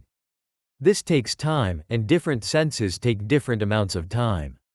Your auditory system is quite fast, with sound signals reaching the auditory cortex in about 20 milliseconds. Your visual system is more sluggish. From the moment light hits your retina to the time it's processed in the visual cortex, it can take closer to 100 milliseconds. Touch is even more variable. A touch on your face reaches your brain much faster than a touch on your toe, simply because the signal has less distance to travel. So now the brain has a problem. It's receiving a fragmented, out-of-sync stream of data from the world. If your brain presented this information to your consciousness as it arrived, your reality would be a chaotic, disjointed mess. You might experience the world as a badly dubbed film, where sound is perpetually out of sync with the visuals. You would see lightning, and then, a noticeable moment later, you would hear the thunder, even if it struck right next to you. But that is not what you experience. You perceive the sight, sound, and feeling of the finger snap as a single, unified event happening at one precise moment, now. So how does the brain pull this off? This is where the construction begins. Neuroscientist David Eagleman describes the brain as being like a video editor. It doesn't just play the raw footage as it comes in. Instead, it collects all the sensory data that arrives within a certain window of time. It waits. It gathers the slower visual data, the quicker auditory data, and the variable tactile data. It holds onto all of it, buffering the information. Only when it has all the relevant pieces does it begin its work. It then stitches this information together, editing the timeline to make everything line up. It effectively holds back the sound of the snap, delaying it until the sight of the snap has been processed. It creates a plausible story where all the events that should be simultaneous are simultaneous. Then, and only then, does it present this finished product to your consciousness. The result is a clean, coherent, and synchronized experience of the world. The price of this illusion? Time. This entire process of collecting, buffering, and synchronizing takes a significant amount of time. Multiple studies have converged on a startling figure. Your conscious mind seems to kick in after a considerable delay. Some neuroscientists propose that the whole process, from stimulus to conscious perception, can take up to 400 milliseconds. Think about what this means. By the time you become consciously aware of something happening, the universe has already moved on. The now you are experiencing is not the real now. It is a neurological reconstruction of the very recent past. This isn't just an interesting quirk. It is a fundamental mechanism by which you experience reality. Every conscious moment you have is a delayed broadcast. When a baseball player swings at a fastball, their conscious mind is not seeing the ball where it is, but where it was a fraction of a second ago. When a pianist plays a rapid arpeggio, their conscious awareness of the sound of the first note may only arrive after their fingers have already moved on to the next. This leads to a counterintuitive truth. You are not a passive observer, watching the world unfold in real time. You are an active creator, and the masterpiece you are creating is the present moment itself. Your brain builds the now from the clay of the past, smoothing over the delays and inconsistencies to give you the illusion of a seamless flow. It is a beautiful, necessary, and remarkable construction. The evidence, illusions that reveal the truth. The idea that we live in the past can feel abstract. But this is not just a theory. It is a conclusion drawn from decades of clever experiments that use perceptual illusions to expose the brain's editing process. These illusions are scientific tools that make the invisible machinery of our perception visible. Let's start with an illusion you have almost certainly experienced. It is called chronostasis which means time standing still. Have you ever glanced at an analog clock with a second hand and had the feeling that the hand was frozen in place for longer than a second before it started ticking? That is chronostasis in action. Here is what is happening. To look at the clock, your eyes perform a rapid movement called a saccade. Saccades happen all the time as your eyes dart around to build a picture of the world. During a saccade, your brain essentially shuts off visual processing to prevent a blurry smear of motion. You are momentarily blind. Your brain, however, dislikes gaps. It does not want you to be aware of these constant moments of blindness. So, it performs a trick. When your eyes land on the clock, your brain needs to fill in the perceptual gap. To do this, it takes the first image it receives after the saccade, the image of the second hand at its new position, and retroactively backdates it to cover the time you were blind.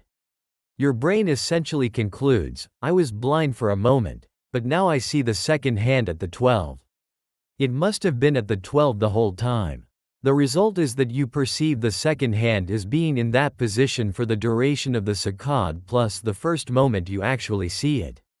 This gives you the uncanny illusion that it was stuck there for an unnaturally long time. This effect can stretch your perception of that first moment, often by around 100 to 200 milliseconds. Chronostasis is not just visual. It also happens with sound. It is powerful evidence that your perception of now is a constructed narrative, edited and filled in after the fact. Now, let's explore an even stranger category of illusions that demonstrate what neuroscientists call postdiction. This is the idea that what you see now can be influenced by what you see a few milliseconds into the future. One classic example is the color phi phenomenon.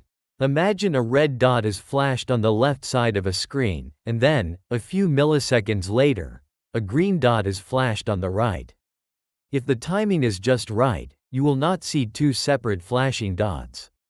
You will see a single dot that appears to move from left to right, and, here's the bizarre part, you will see the dot change color from red to green somewhere in the middle of its path. Think about the implications. At the moment your brain creates the perception of the dot in the middle of its journey, the green dot on the right has not even appeared yet. How can your brain know to change the dot's color? It cannot. The explanation is that the perception is constructed after all the information is in. Your brain waits for the green dot to appear, and then generates a story of motion and color change that best fits the data, projecting that story backward in time. You experience the color change in the middle, but that experience was built by your brain a fraction of a second after the event was over. A similar illusion is the asterisk flash lag effect. In this illusion, a moving object, like a blue ring, travels across the screen. At the exact moment the moving ring is in the center of the screen, a stationary object, like a red dot, is flashed inside the ring. Objectively, the flash and the ring are in the exact same position.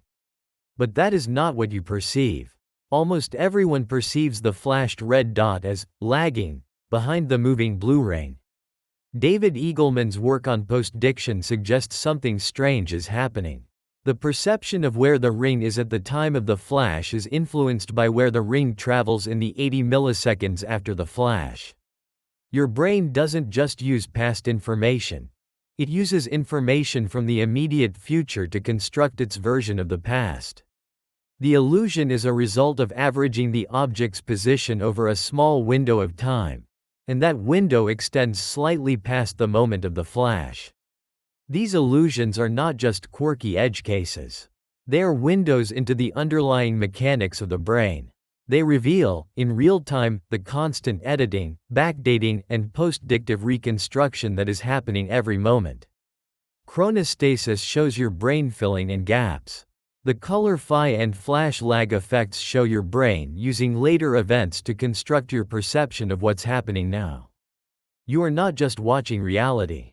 You are watching a version of reality that your brain has already shot, edited, and scored, all within a fraction of a second. This finished product is what you call consciousness. The raw, out-of-sync footage is something you will likely never experience. The longest moment, stretching the present. We have established that the now is a construction of the recent past. But this raises a fascinating question. How long is that reconstruction? What is the duration of this subjective present? How long can a single moment feel before your brain slices it off and files it away? This is not a single number, but a range. Let's start with the absolute fastest. What is the shortest possible duration your brain can process as a distinct event? Psychophysical tests suggest that if two events, like two flashes of light, occur within about **40 milliseconds** of each other, your brain can't tell them apart. It fuses them into a single, simultaneous event. This appears to be the lower limit, the flicker fusion threshold of conscious perception. But that, now, itself is built over a longer period. As we have seen, there's a window of unconscious processing, which some studies suggest can be up to **400 or 500 milliseconds**, where the brain is gathering and editing sensory data before it becomes a conscious percept. This is the back end of your mind, where the present is assembled. This assembly creates what psychologists call a perceptual moment, or a subjective present. This is the window within which your brain groups events into a single, coherent unit of experience. Think about listening to music. You hear phrases and melodies, not just disconnected notes. Studies on rhythm and language suggest this fundamental unit of psychological time. This feeling of nowness tends to cluster around *2 to 3 seconds. If you listen to a metronome, your brain will likely group the beats into 2s or 3s. It's difficult to perceive a steady, ungrouped stream. If the interval between beats gets longer than about 2 seconds, the ability to synchronize your own actions starts to fail. Many simple human actions, like waving goodbye or relaxed breath, fall into this temporal window. This 2 to 3 second window appears to be a fundamental timescale for human perception and action, where your brain can hold events together as one integrated thing, happening now. Yet, this window is not fixed. It is elastic. One of the most powerful forces that can stretch it is *novelty. Your brain is essentially a prediction machine. It pays little attention to things that match its predictions, which is why a daily commute can feel like it vanishes, it's repetitive. But when you encounter something new and unexpected, an oddball stimulus, your brain pays more attention. In laboratory settings, when participants are shown a series of repeating images and then a single novel image is inserted, they consistently judge the duration of the novel image to be longer, even when they are all on screen for the exact same amount of time. This is the asterisk oddball effect. Your brain dedicates more processing resources to the surprising event, and this extra neural investment can translate into a subjective feeling of a longer duration. This helps explain why time seems to speed up as we get older. When you are a child, the world is a constant stream of new stimuli, and your brain is working hard to encode it all, making summers feel like an eternity. As an adult, the world becomes more familiar, and time seems to accelerate. Then there is asterisk awe. Researchers have found that experiences of awe, witnessing a breathtaking sunset or standing before a vast canyon, have a powerful effect on our time perception. In studies, people who were induced to feel awe reported feeling like they had more time available. They became more patient and more willing to volunteer their time. Awe seems to pull us into the present moment so completely that our subjective sense of time expands, giving us a feeling of what researchers call time affluence. Even simple asterisk physical factors asterisk can warp your sense of now. The asterisk kappa effect asterisk is an illusion where time and space become intertwined. If you see three lights flash in sequence, A, B, C, and the physical distance between B and C is greater than between A and B, you will perceive the time interval between B and C as being longer as well, even if the timing is identical. Even your asterisk body temperature asterisk can alter your internal clock. Research has shown that as body temperature increases, subjective time tends to speed up, leading people to underestimate durations. So what is the longest a moment can feel like? The answer is, it depends. The functional unit of perception seems to hover around 3 seconds. But that canvas can be stretched. A mundane Tuesday might fly by, barely registered. A single, terrifying 3-second freefall can be stretched in memory to feel like a minute. A moment of profound awe can make you feel like you have all the time in the world. The longest possible moment is not a fixed number. It is a product of your biology, your attention, your emotions, and your memories. The brain is not just a passive timekeeper, it is an active temporal artist. The philosophical climax, the ghost and the machine. We have journeyed deep into the mechanics of the mind and returned with a truth that is as unsettling as it is profound. Your conscious experience of the world is a delayed, edited, and constructed version of the past. You are not a direct witness to reality, but the audience for a version of it that your brain has already produced. So, where does that leave you? This is where the science touches on some of the deepest questions of philosophy. Let's start with asterisk free will. In the early 1980s, a neuroscientist named Benjamin Libet conducted a series of experiments that sent shockwaves through the scientific and philosophical communities. The setup was simple. He asked participants to watch a clock and to spontaneously flick their wrist whenever they felt the urge. Their job was to note the time on the clock when they first became consciously aware of their intention to move. While they did this, Libet measured the electrical activity in their brains. He was looking for a specific signal known as the readiness potential, a buildup of neural activity that precedes a voluntary movement. The results were staggering. The readiness potential began, on average, about 350 milliseconds before the person reported having the conscious intention to move. Let that sink in. Your brain shows clear signs of preparing to initiate an action more than a third of a second before you, the conscious you, are aware of having decided to act. Libet's interpretation was that our brains decide to act unconsciously, and the conscious feeling of, I decided to do that, is an afterthought. To many, this seemed to challenge the concept of free will.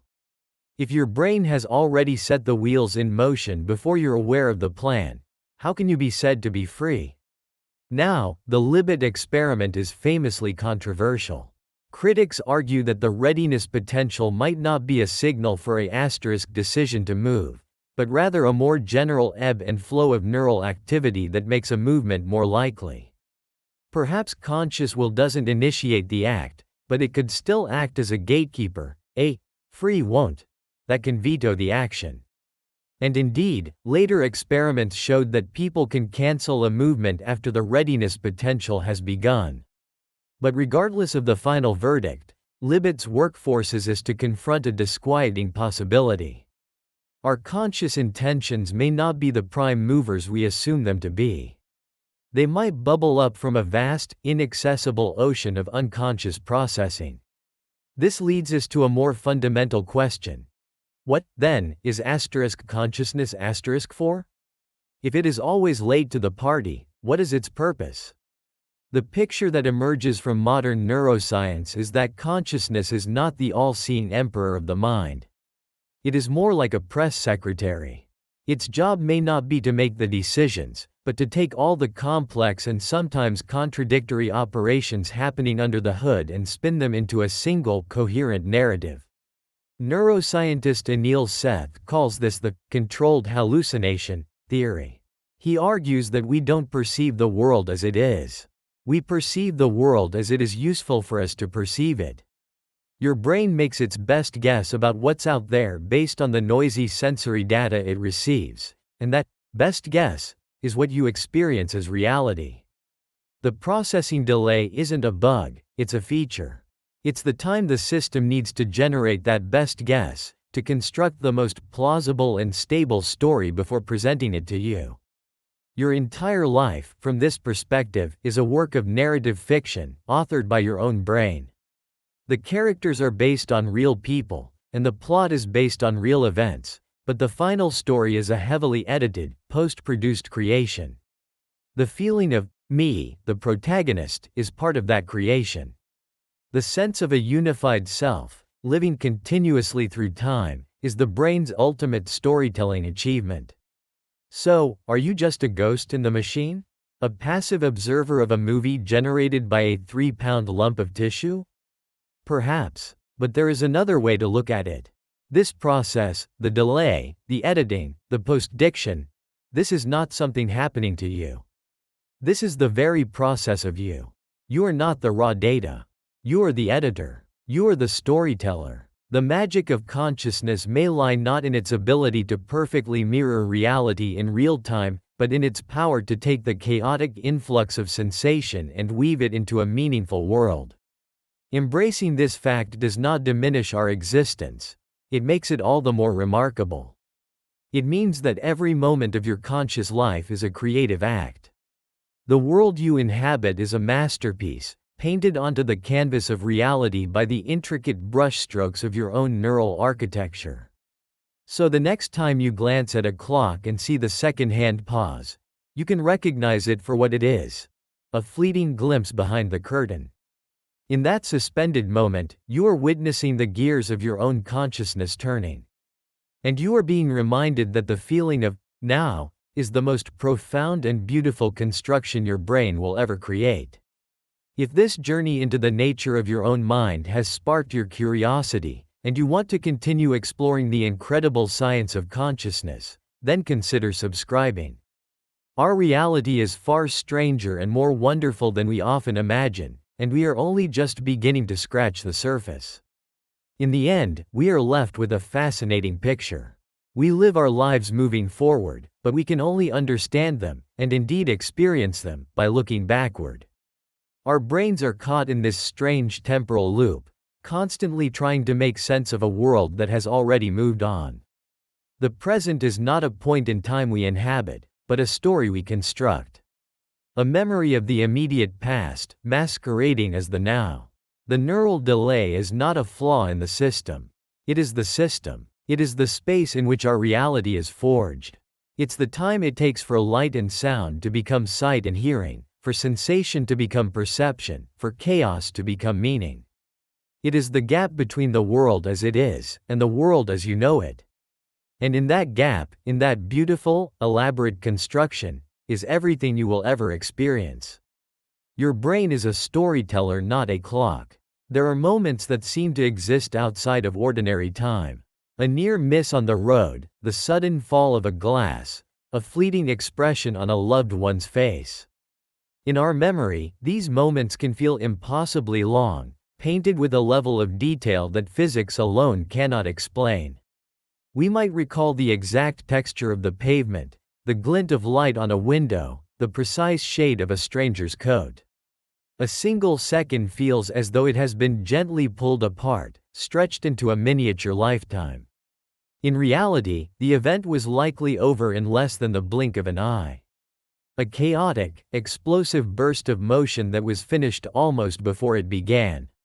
So why does the memory of it feel so rich, so detailed, so long? It is because our brain is not a clock. It is a storyteller. In a moment of shock or surprise, it is not just recording what is happening, it is writing a narrative. It quietly gathers every piece of information it can, weaving a story dense with sensory detail, all in the hope that this story will contain something meaningful, something essential for understanding what has just occurred. We all live with this internal narrator. We move through our days assuming our perception of time is a faithful recording of reality, a precise, internal rhythm marking the seconds, minutes, and hours. But the truth is quieter, and far more interesting. What we experience as the flow of time is not a measurement. It is a construction, a story your brain tells itself, edited softly, influenced by your emotions, your attention, and the novelty of your experiences. Today, we will explore this storyteller. We will look into the quiet neuroscience of why time seems to pass more quickly as we get older, and why it can slow to a near standstill in moments of crisis. We will see how this internal narrator can be selective, editing our past without our awareness. And we will uncover what happens when the very fabric of this story is disrupted by disease or injury, revealing just how fragile our sense of time truly is. By the end, you may see time not as a river you are floating down, but as a sea you are swimming in. You may come to understand that the length and texture of your life is not just something that happens to you. It is something your brain creates. And you might just learn how to become a quiet co-author of that story. Perhaps you have glanced at an analog clock and felt, for a split second, that the second hand was frozen. It seems to hang there, defying motion, for a beat longer than it should before suddenly continuing its journey. This is not a flaw in the clock, or in your perception. It is a quiet illusion called chronostasis, and it is our first clue that what we perceive is not always what is happening. When you move your eyes in a quick motion called a saccade, your brain briefly stops processing visual information to prevent a disorienting blur. To fill in that small gap, it performs a subtle trick. It takes the first image it sees after the eye movement is complete, the clock's second hand in its new position, and retroactively applies it to the blank spot. You perceive the second hand as being in that position for the duration of the eye movement plus the moment you actually see it. It feels longer because your brain has created a smoother, more continuous story for you. This small, everyday adjustment is a crack in the facade of objective time. It reveals that your brain is not passively recording. It is actively building your experience. And if it is willing to adjust the details for something as simple as looking at a clock, one can imagine what it does during the most intense, emotional, and memorable moments of a life. This is where the storyteller becomes truly creative. The fast times, why life speeds up. One of the most shared human experiences is the feeling that time accelerates as we grow older. Childhood summers seem to stretch into an eternity, filled with long days of quiet discovery. As an adult, entire years can blur together, and we find ourselves wondering where the last decade has gone. It can feel as though time is passing more quickly. This is not just a feeling, it is a direct consequence of how the brain, our storyteller, chooses what to record. The important ingredient here is novelty. When you are a child, the world is a near constant stream of new experiences. Many days bring the first taste of a certain fruit, the first sight of the ocean, the first time riding a bicycle. Each of these new events is marked by the brain as important, worth remembering in detail. It is as if the internal narrator makes a quiet note. This is new. This matters. This process involves the neurotransmitter dopamine, which is not only involved in reward and learning, but also plays a role in our perception of time. Novelty seems to trigger dopamine circuits that mark an event for rich, detailed encoding. Think of your memory as an archive. In childhood, you are constantly saving new, high-resolution memories. A single day might be filled with dozens of them. When you look back, your brain sees this dense collection of unique moments and concludes that a great deal of time must have passed. The story of your childhood feels long because it is packed with detail. Now, contrast that with adult life. For many of us, life settles into a routine. The commute to work is the same each day. We eat similar foods. We see the same people. These experiences are no longer new. Your brain, being efficient, recognizes this repetition and decides there is no need to record it again in detail. It begins to compress the information. Your daily commute, once a new journey, becomes a single, indistinct memory file. Weeks, months, and even years of routine can be compressed into a handful of low-resolution memories. As neuroscientist David Eagleman explains, the more familiar the world becomes, the less information your brain writes down, and the more quickly time seems to pass. When you look back at a year dominated by routine, there are fewer unique memory landmarks to anchor your sense of duration. The story is shorter, and so the time feels shorter. It is not that time itself has changed speed, it is that your brain has stopped paying such close attention.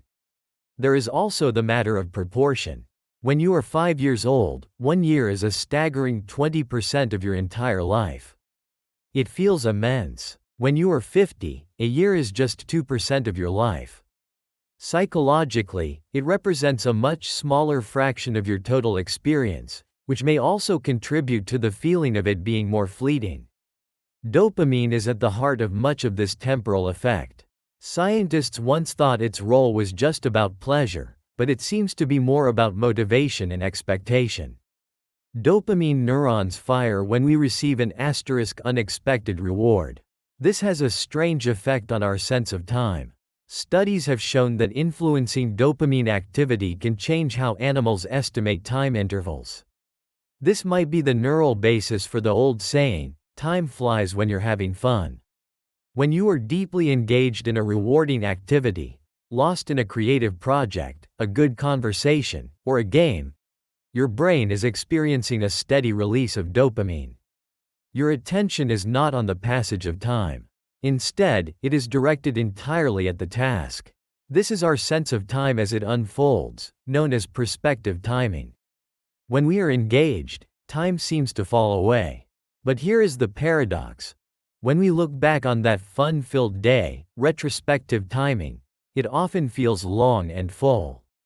This is because even though we were not paying attention to the clock, the experience was likely filled with small, new, and engaging moments. Our brain was busy creating a rich, detailed story, even if we were not consciously aware of it. A boring afternoon can feel slow as it is happening, but in memory, it collapses into almost nothing because no new memories were formed. An exciting afternoon flies by in the moment, but is remembered as a long, rich experience. This is the work of your brain as a storyteller. It does not just record objective time. It crafts a narrative whose length is determined by the density of the experience. A life filled with routine is like a book with many blank pages. A life filled with novelty and engagement is a sprawling, multi-volume story. The clock on the wall ticks at the same rate for both, but the subjective experience of living them is worlds apart. The slow-motion moments. Why crisis stretches time. If routine makes time feel as though it is speeding up, what happens at the opposite extreme? What about those moments of intense shock, fear, or danger? These are the moments that give birth to the slow-motion effect. A car crash, a near miss, a sudden fall. In these instances, a few seconds can feel like minutes. This is not just a dramatic trope, it is a real neurological phenomenon. When your brain perceives a threat, it enters a state of heightened awareness. The amygdala, your brain's threat detection center, redirects your cognitive resources. It triggers a release of stress hormones like adrenaline, initiating the fight or flight response. Your heart rate increases, your pupils dilate, and your senses become more acute. But something else happens as well. The rate of your internal clock appears to change. The leading theory is not that time itself is slowing down, but that your brain is frantically increasing the amount of information it records. Think of it like a camera. On a normal day, your brain might record life at a standard frame rate, enough to capture the gist of what is happening. But when the amygdala sounds the alarm, it is as if it switches to high-speed recording, gathering every possible detail. Your brain begins to create an incredibly dense memory of the event. It captures the turn of the wheel, the texture of the pavement, the sound of screeching tires. It is gathering as much data as possible in a quiet, desperate search for information that could aid in survival. Later, when you are safe, your brain plays back this memory. It is confronted with an astonishing amount of detail packed into a very short duration. The story is so dense with perceptual snapshots that your conscious mind interprets it as having taken a long time to unfold. The event only seems to have happened in slow motion in retrospect, because the memory of it is so thick with data. This is known as the memory density theory. The more memories you form within a given interval, the longer that interval will feel in hindsight. An accident that lasts 2 seconds might generate more new, important memory data than an entire week of routine work. In the story of your life, those 2 seconds occupy a much larger chapter. This effect is not limited to life or death situations. A quieter version happens with any new or surprising event, a phenomenon known as the oddball effect. In studies, when people are shown a series of identical images, and then a single, different, oddball image is introduced, they consistently judge the oddball image as having been on the screen for a longer duration, even when it was displayed for the exact same amount of time. The new image captures your attention. It is a small surprise, a break in the pattern. This triggers a small burst of neural activity. The brain devotes a little extra processing power to the oddball, creating a slightly denser memory of it. This extra mental work makes the duration feel longer. Your brain is essentially taking a closer look, and that closer look gets written into the story as extra time. Emotions are like directors of this internal movie, deciding when to use slow motion and when to use fast forward. Fear is a powerful director, capable of stretching a single second. That feeling you get when looking at a starry sky, has also been shown to slow our perception of time, making us feel more present. What this reveals is that our perception of time is an active, emotional process. Your brain is not just a timekeeper, it is a curator, a director, and a storyteller. It uses emotions to highlight what is important, stretching out moments that are critical for survival or profound in their beauty, and compressing the mundane into a forgotten footnote. Time is not just passing, it is being felt, interpreted, and rewritten, one emotional second at a time. The unreliable narrator. How memory edits your past. So, our storyteller brain can make time feel faster or slower. But its influence goes deeper than that. The storyteller is not just creative, it is also selective. The past you remember is not a perfect recording. It is a revised draft, a story that your brain constantly edits to fit a narrative, sometimes at the expense of perfect accuracy, especially when it comes to time. Here we must draw a distinction between two types of time: perspective timing and retrospective timing. Perspective timing is your sense of time as it unfolds. Retrospective timing is your judgment of how long an event lasted when you look back on it. These two are often completely at odds. A boring meeting feels slow while you are in it. But a week later, that entire hour might have collapsed into a single, featureless memory. Prospectively, it was long, retrospectively, it was short. Conversely, an action-packed vacation might fly by. But when you look back, the sheer density of new memories makes that week feel expansive. Prospectively, it was short, retrospectively, it was long. This happens because your memory is not a video camera. It is more like an archivist with a clear purpose, the hippocampus. This part of your brain is crucial for forming and retrieving long-term memories, but it does not store everything equally. It selectively highlights certain moments based on emotional significance and novelty. The result is a story of your life that is more of a highlight reel than a continuous recording. One of the most powerful editing principles is the peak-end rule. Identified by Nobel laureate Daniel Kahneman, it states that our memory of an experience is not an average of every moment. Instead, we disproportionately remember two things: the most emotionally intense point, the peak, and the very end. The actual duration of the experience is often ignored. In a classic experiment, participants put their hands in painfully cold water. One group did so for 60 seconds. A second group did so for the same 60 seconds, plus an additional 30 seconds where the water was still cold, but slightly less so. Objectively, the second experience was worse, 90 seconds of discomfort versus 60. Yet, when asked which trial they would prefer to repeat, most chose the longer one.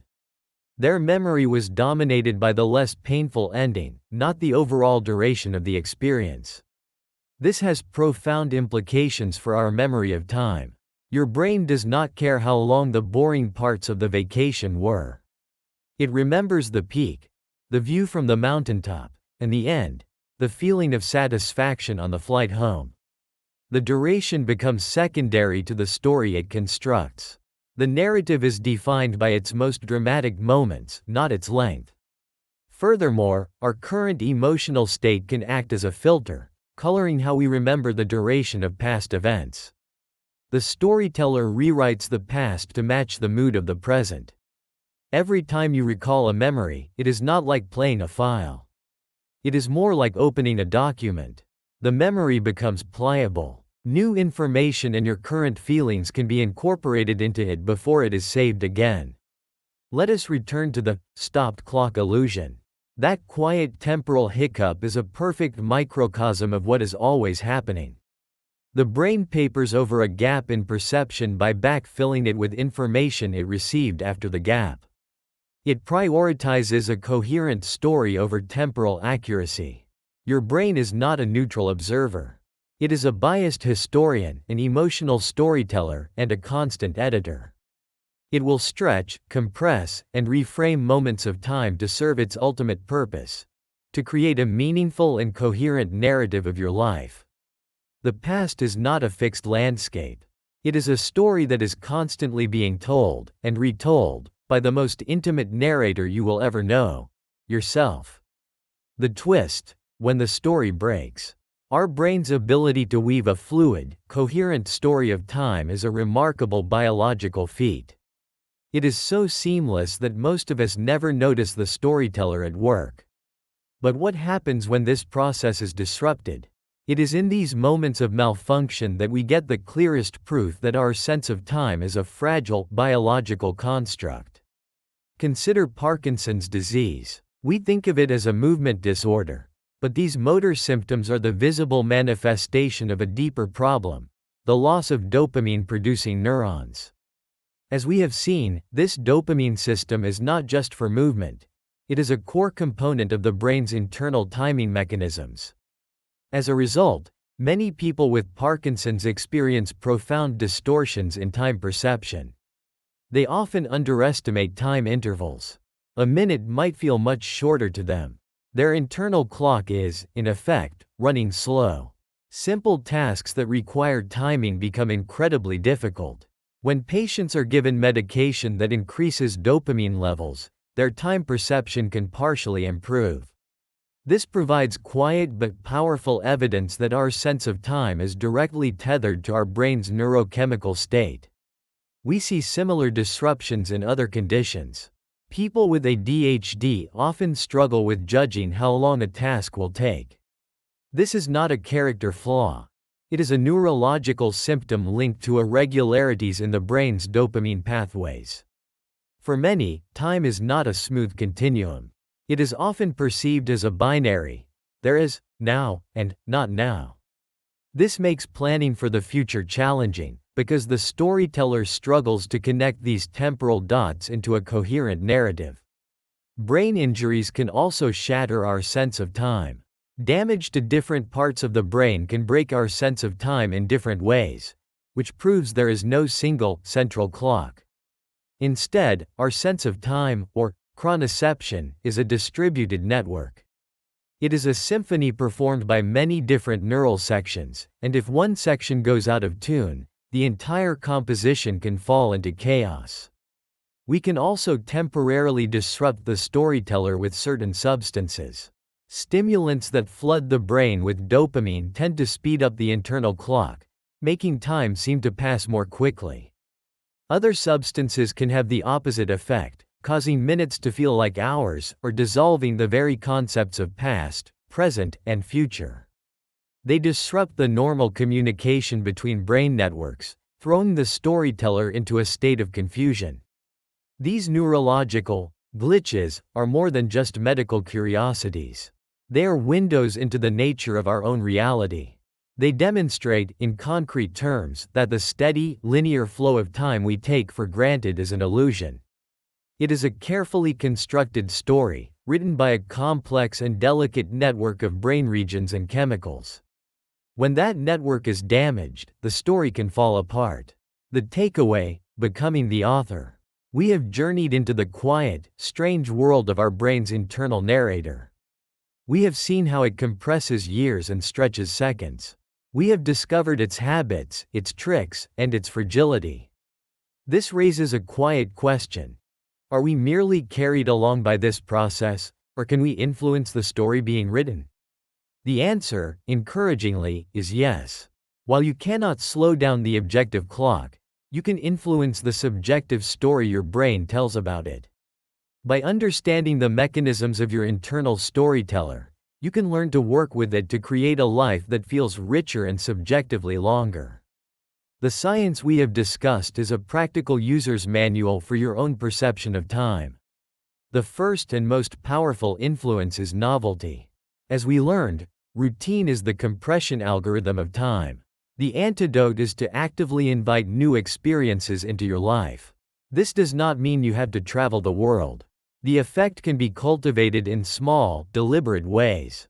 Take a different route on your commute. Listen to a new kind of music. Try a new recipe. Each of these small acts of novelty is a new memory for your brain to archive. By gently breaking your routine, you are giving your internal narrator more material to work with. You are intentionally creating a denser story, and a denser story, in retrospect, feels like a longer and more memorable life. The second influence is attention, or mindfulness. Time seems to drag when we are bored precisely because our attention is focused on its passage. But we can flip this. The practice of mindfulness is the act of paying close, non-judgmental attention to the present moment. By focusing on the details of your sensory experience, the warmth of a cup in your hands, the sound of rain, you are slowing down and noticing the frames of your experience as they happen. Prospectively, it can make moments feel richer. Retrospectively, it builds more detailed memories. By paying attention, you are telling your brain, this moment matters. Record this. You are turning a mundane moment that would have been compressed into a memorable part of your story. The third influence is creating memory anchors. The peak-end rule shows us that our brain remembers emotional highlights. You can use this to your advantage. Engineer positive peaks into your days and weeks. Plan something to look forward to. At the end of an experience, take a moment to savor it. This helps create a positive end for your brain to hold on to. You can also solidify your memories by actively telling their story. Keep a journal. Share stories with friends. This act of retrieval and retelling strengthens the memory trace, reinforcing its importance in the grand narrative of your life. Ultimately, the great revelation of this science is that the texture of your life is malleable. Time is not a rigid ruler but an elastic fabric. By seeking novelty, practicing mindfulness, and consciously creating and savoring memories, you are gently stretching that fabric. You are moving from being a passive reader of your life story to an active author. You cannot add more hours to your day, but you have the power to make the hours you have feel more expansive, more meaningful, and more yours. Conclusion. We began with the idea that your brain is not a clock, but a storyteller. We have seen this narrator at work, crafting our experience of time. It is a storyteller that uses novelty to write the epics of our youth and routine to condense our adult years. It is a director that uses fear to create slow motion sequences and joy to make an afternoon vanish. And it is a historian, constantly editing our past to fit the emotional needs of the present. The ticking of a clock measures something impersonal and universal. But your brain's time is deeply personal. It is elastic, emotional, and tied to the richness of your experience. It is measured not in seconds but in memories. Understanding this does not diminish time, it enriches it. It transforms time from a relentless force into a creative medium we can shape. It gives us a new appreciation for the mundane moments we can make memorable, and the new experiences that can expand our sense of a lifetime. The story of your life is being written, right now, inside your own head. And you have more say in how that story is told than you might have thought. Perhaps you can recall a time your own internal clock seemed to work differently. A moment when a few seconds felt like minutes or an hour disappeared in what felt like a blink. I would be interested to read your stories in the comments below.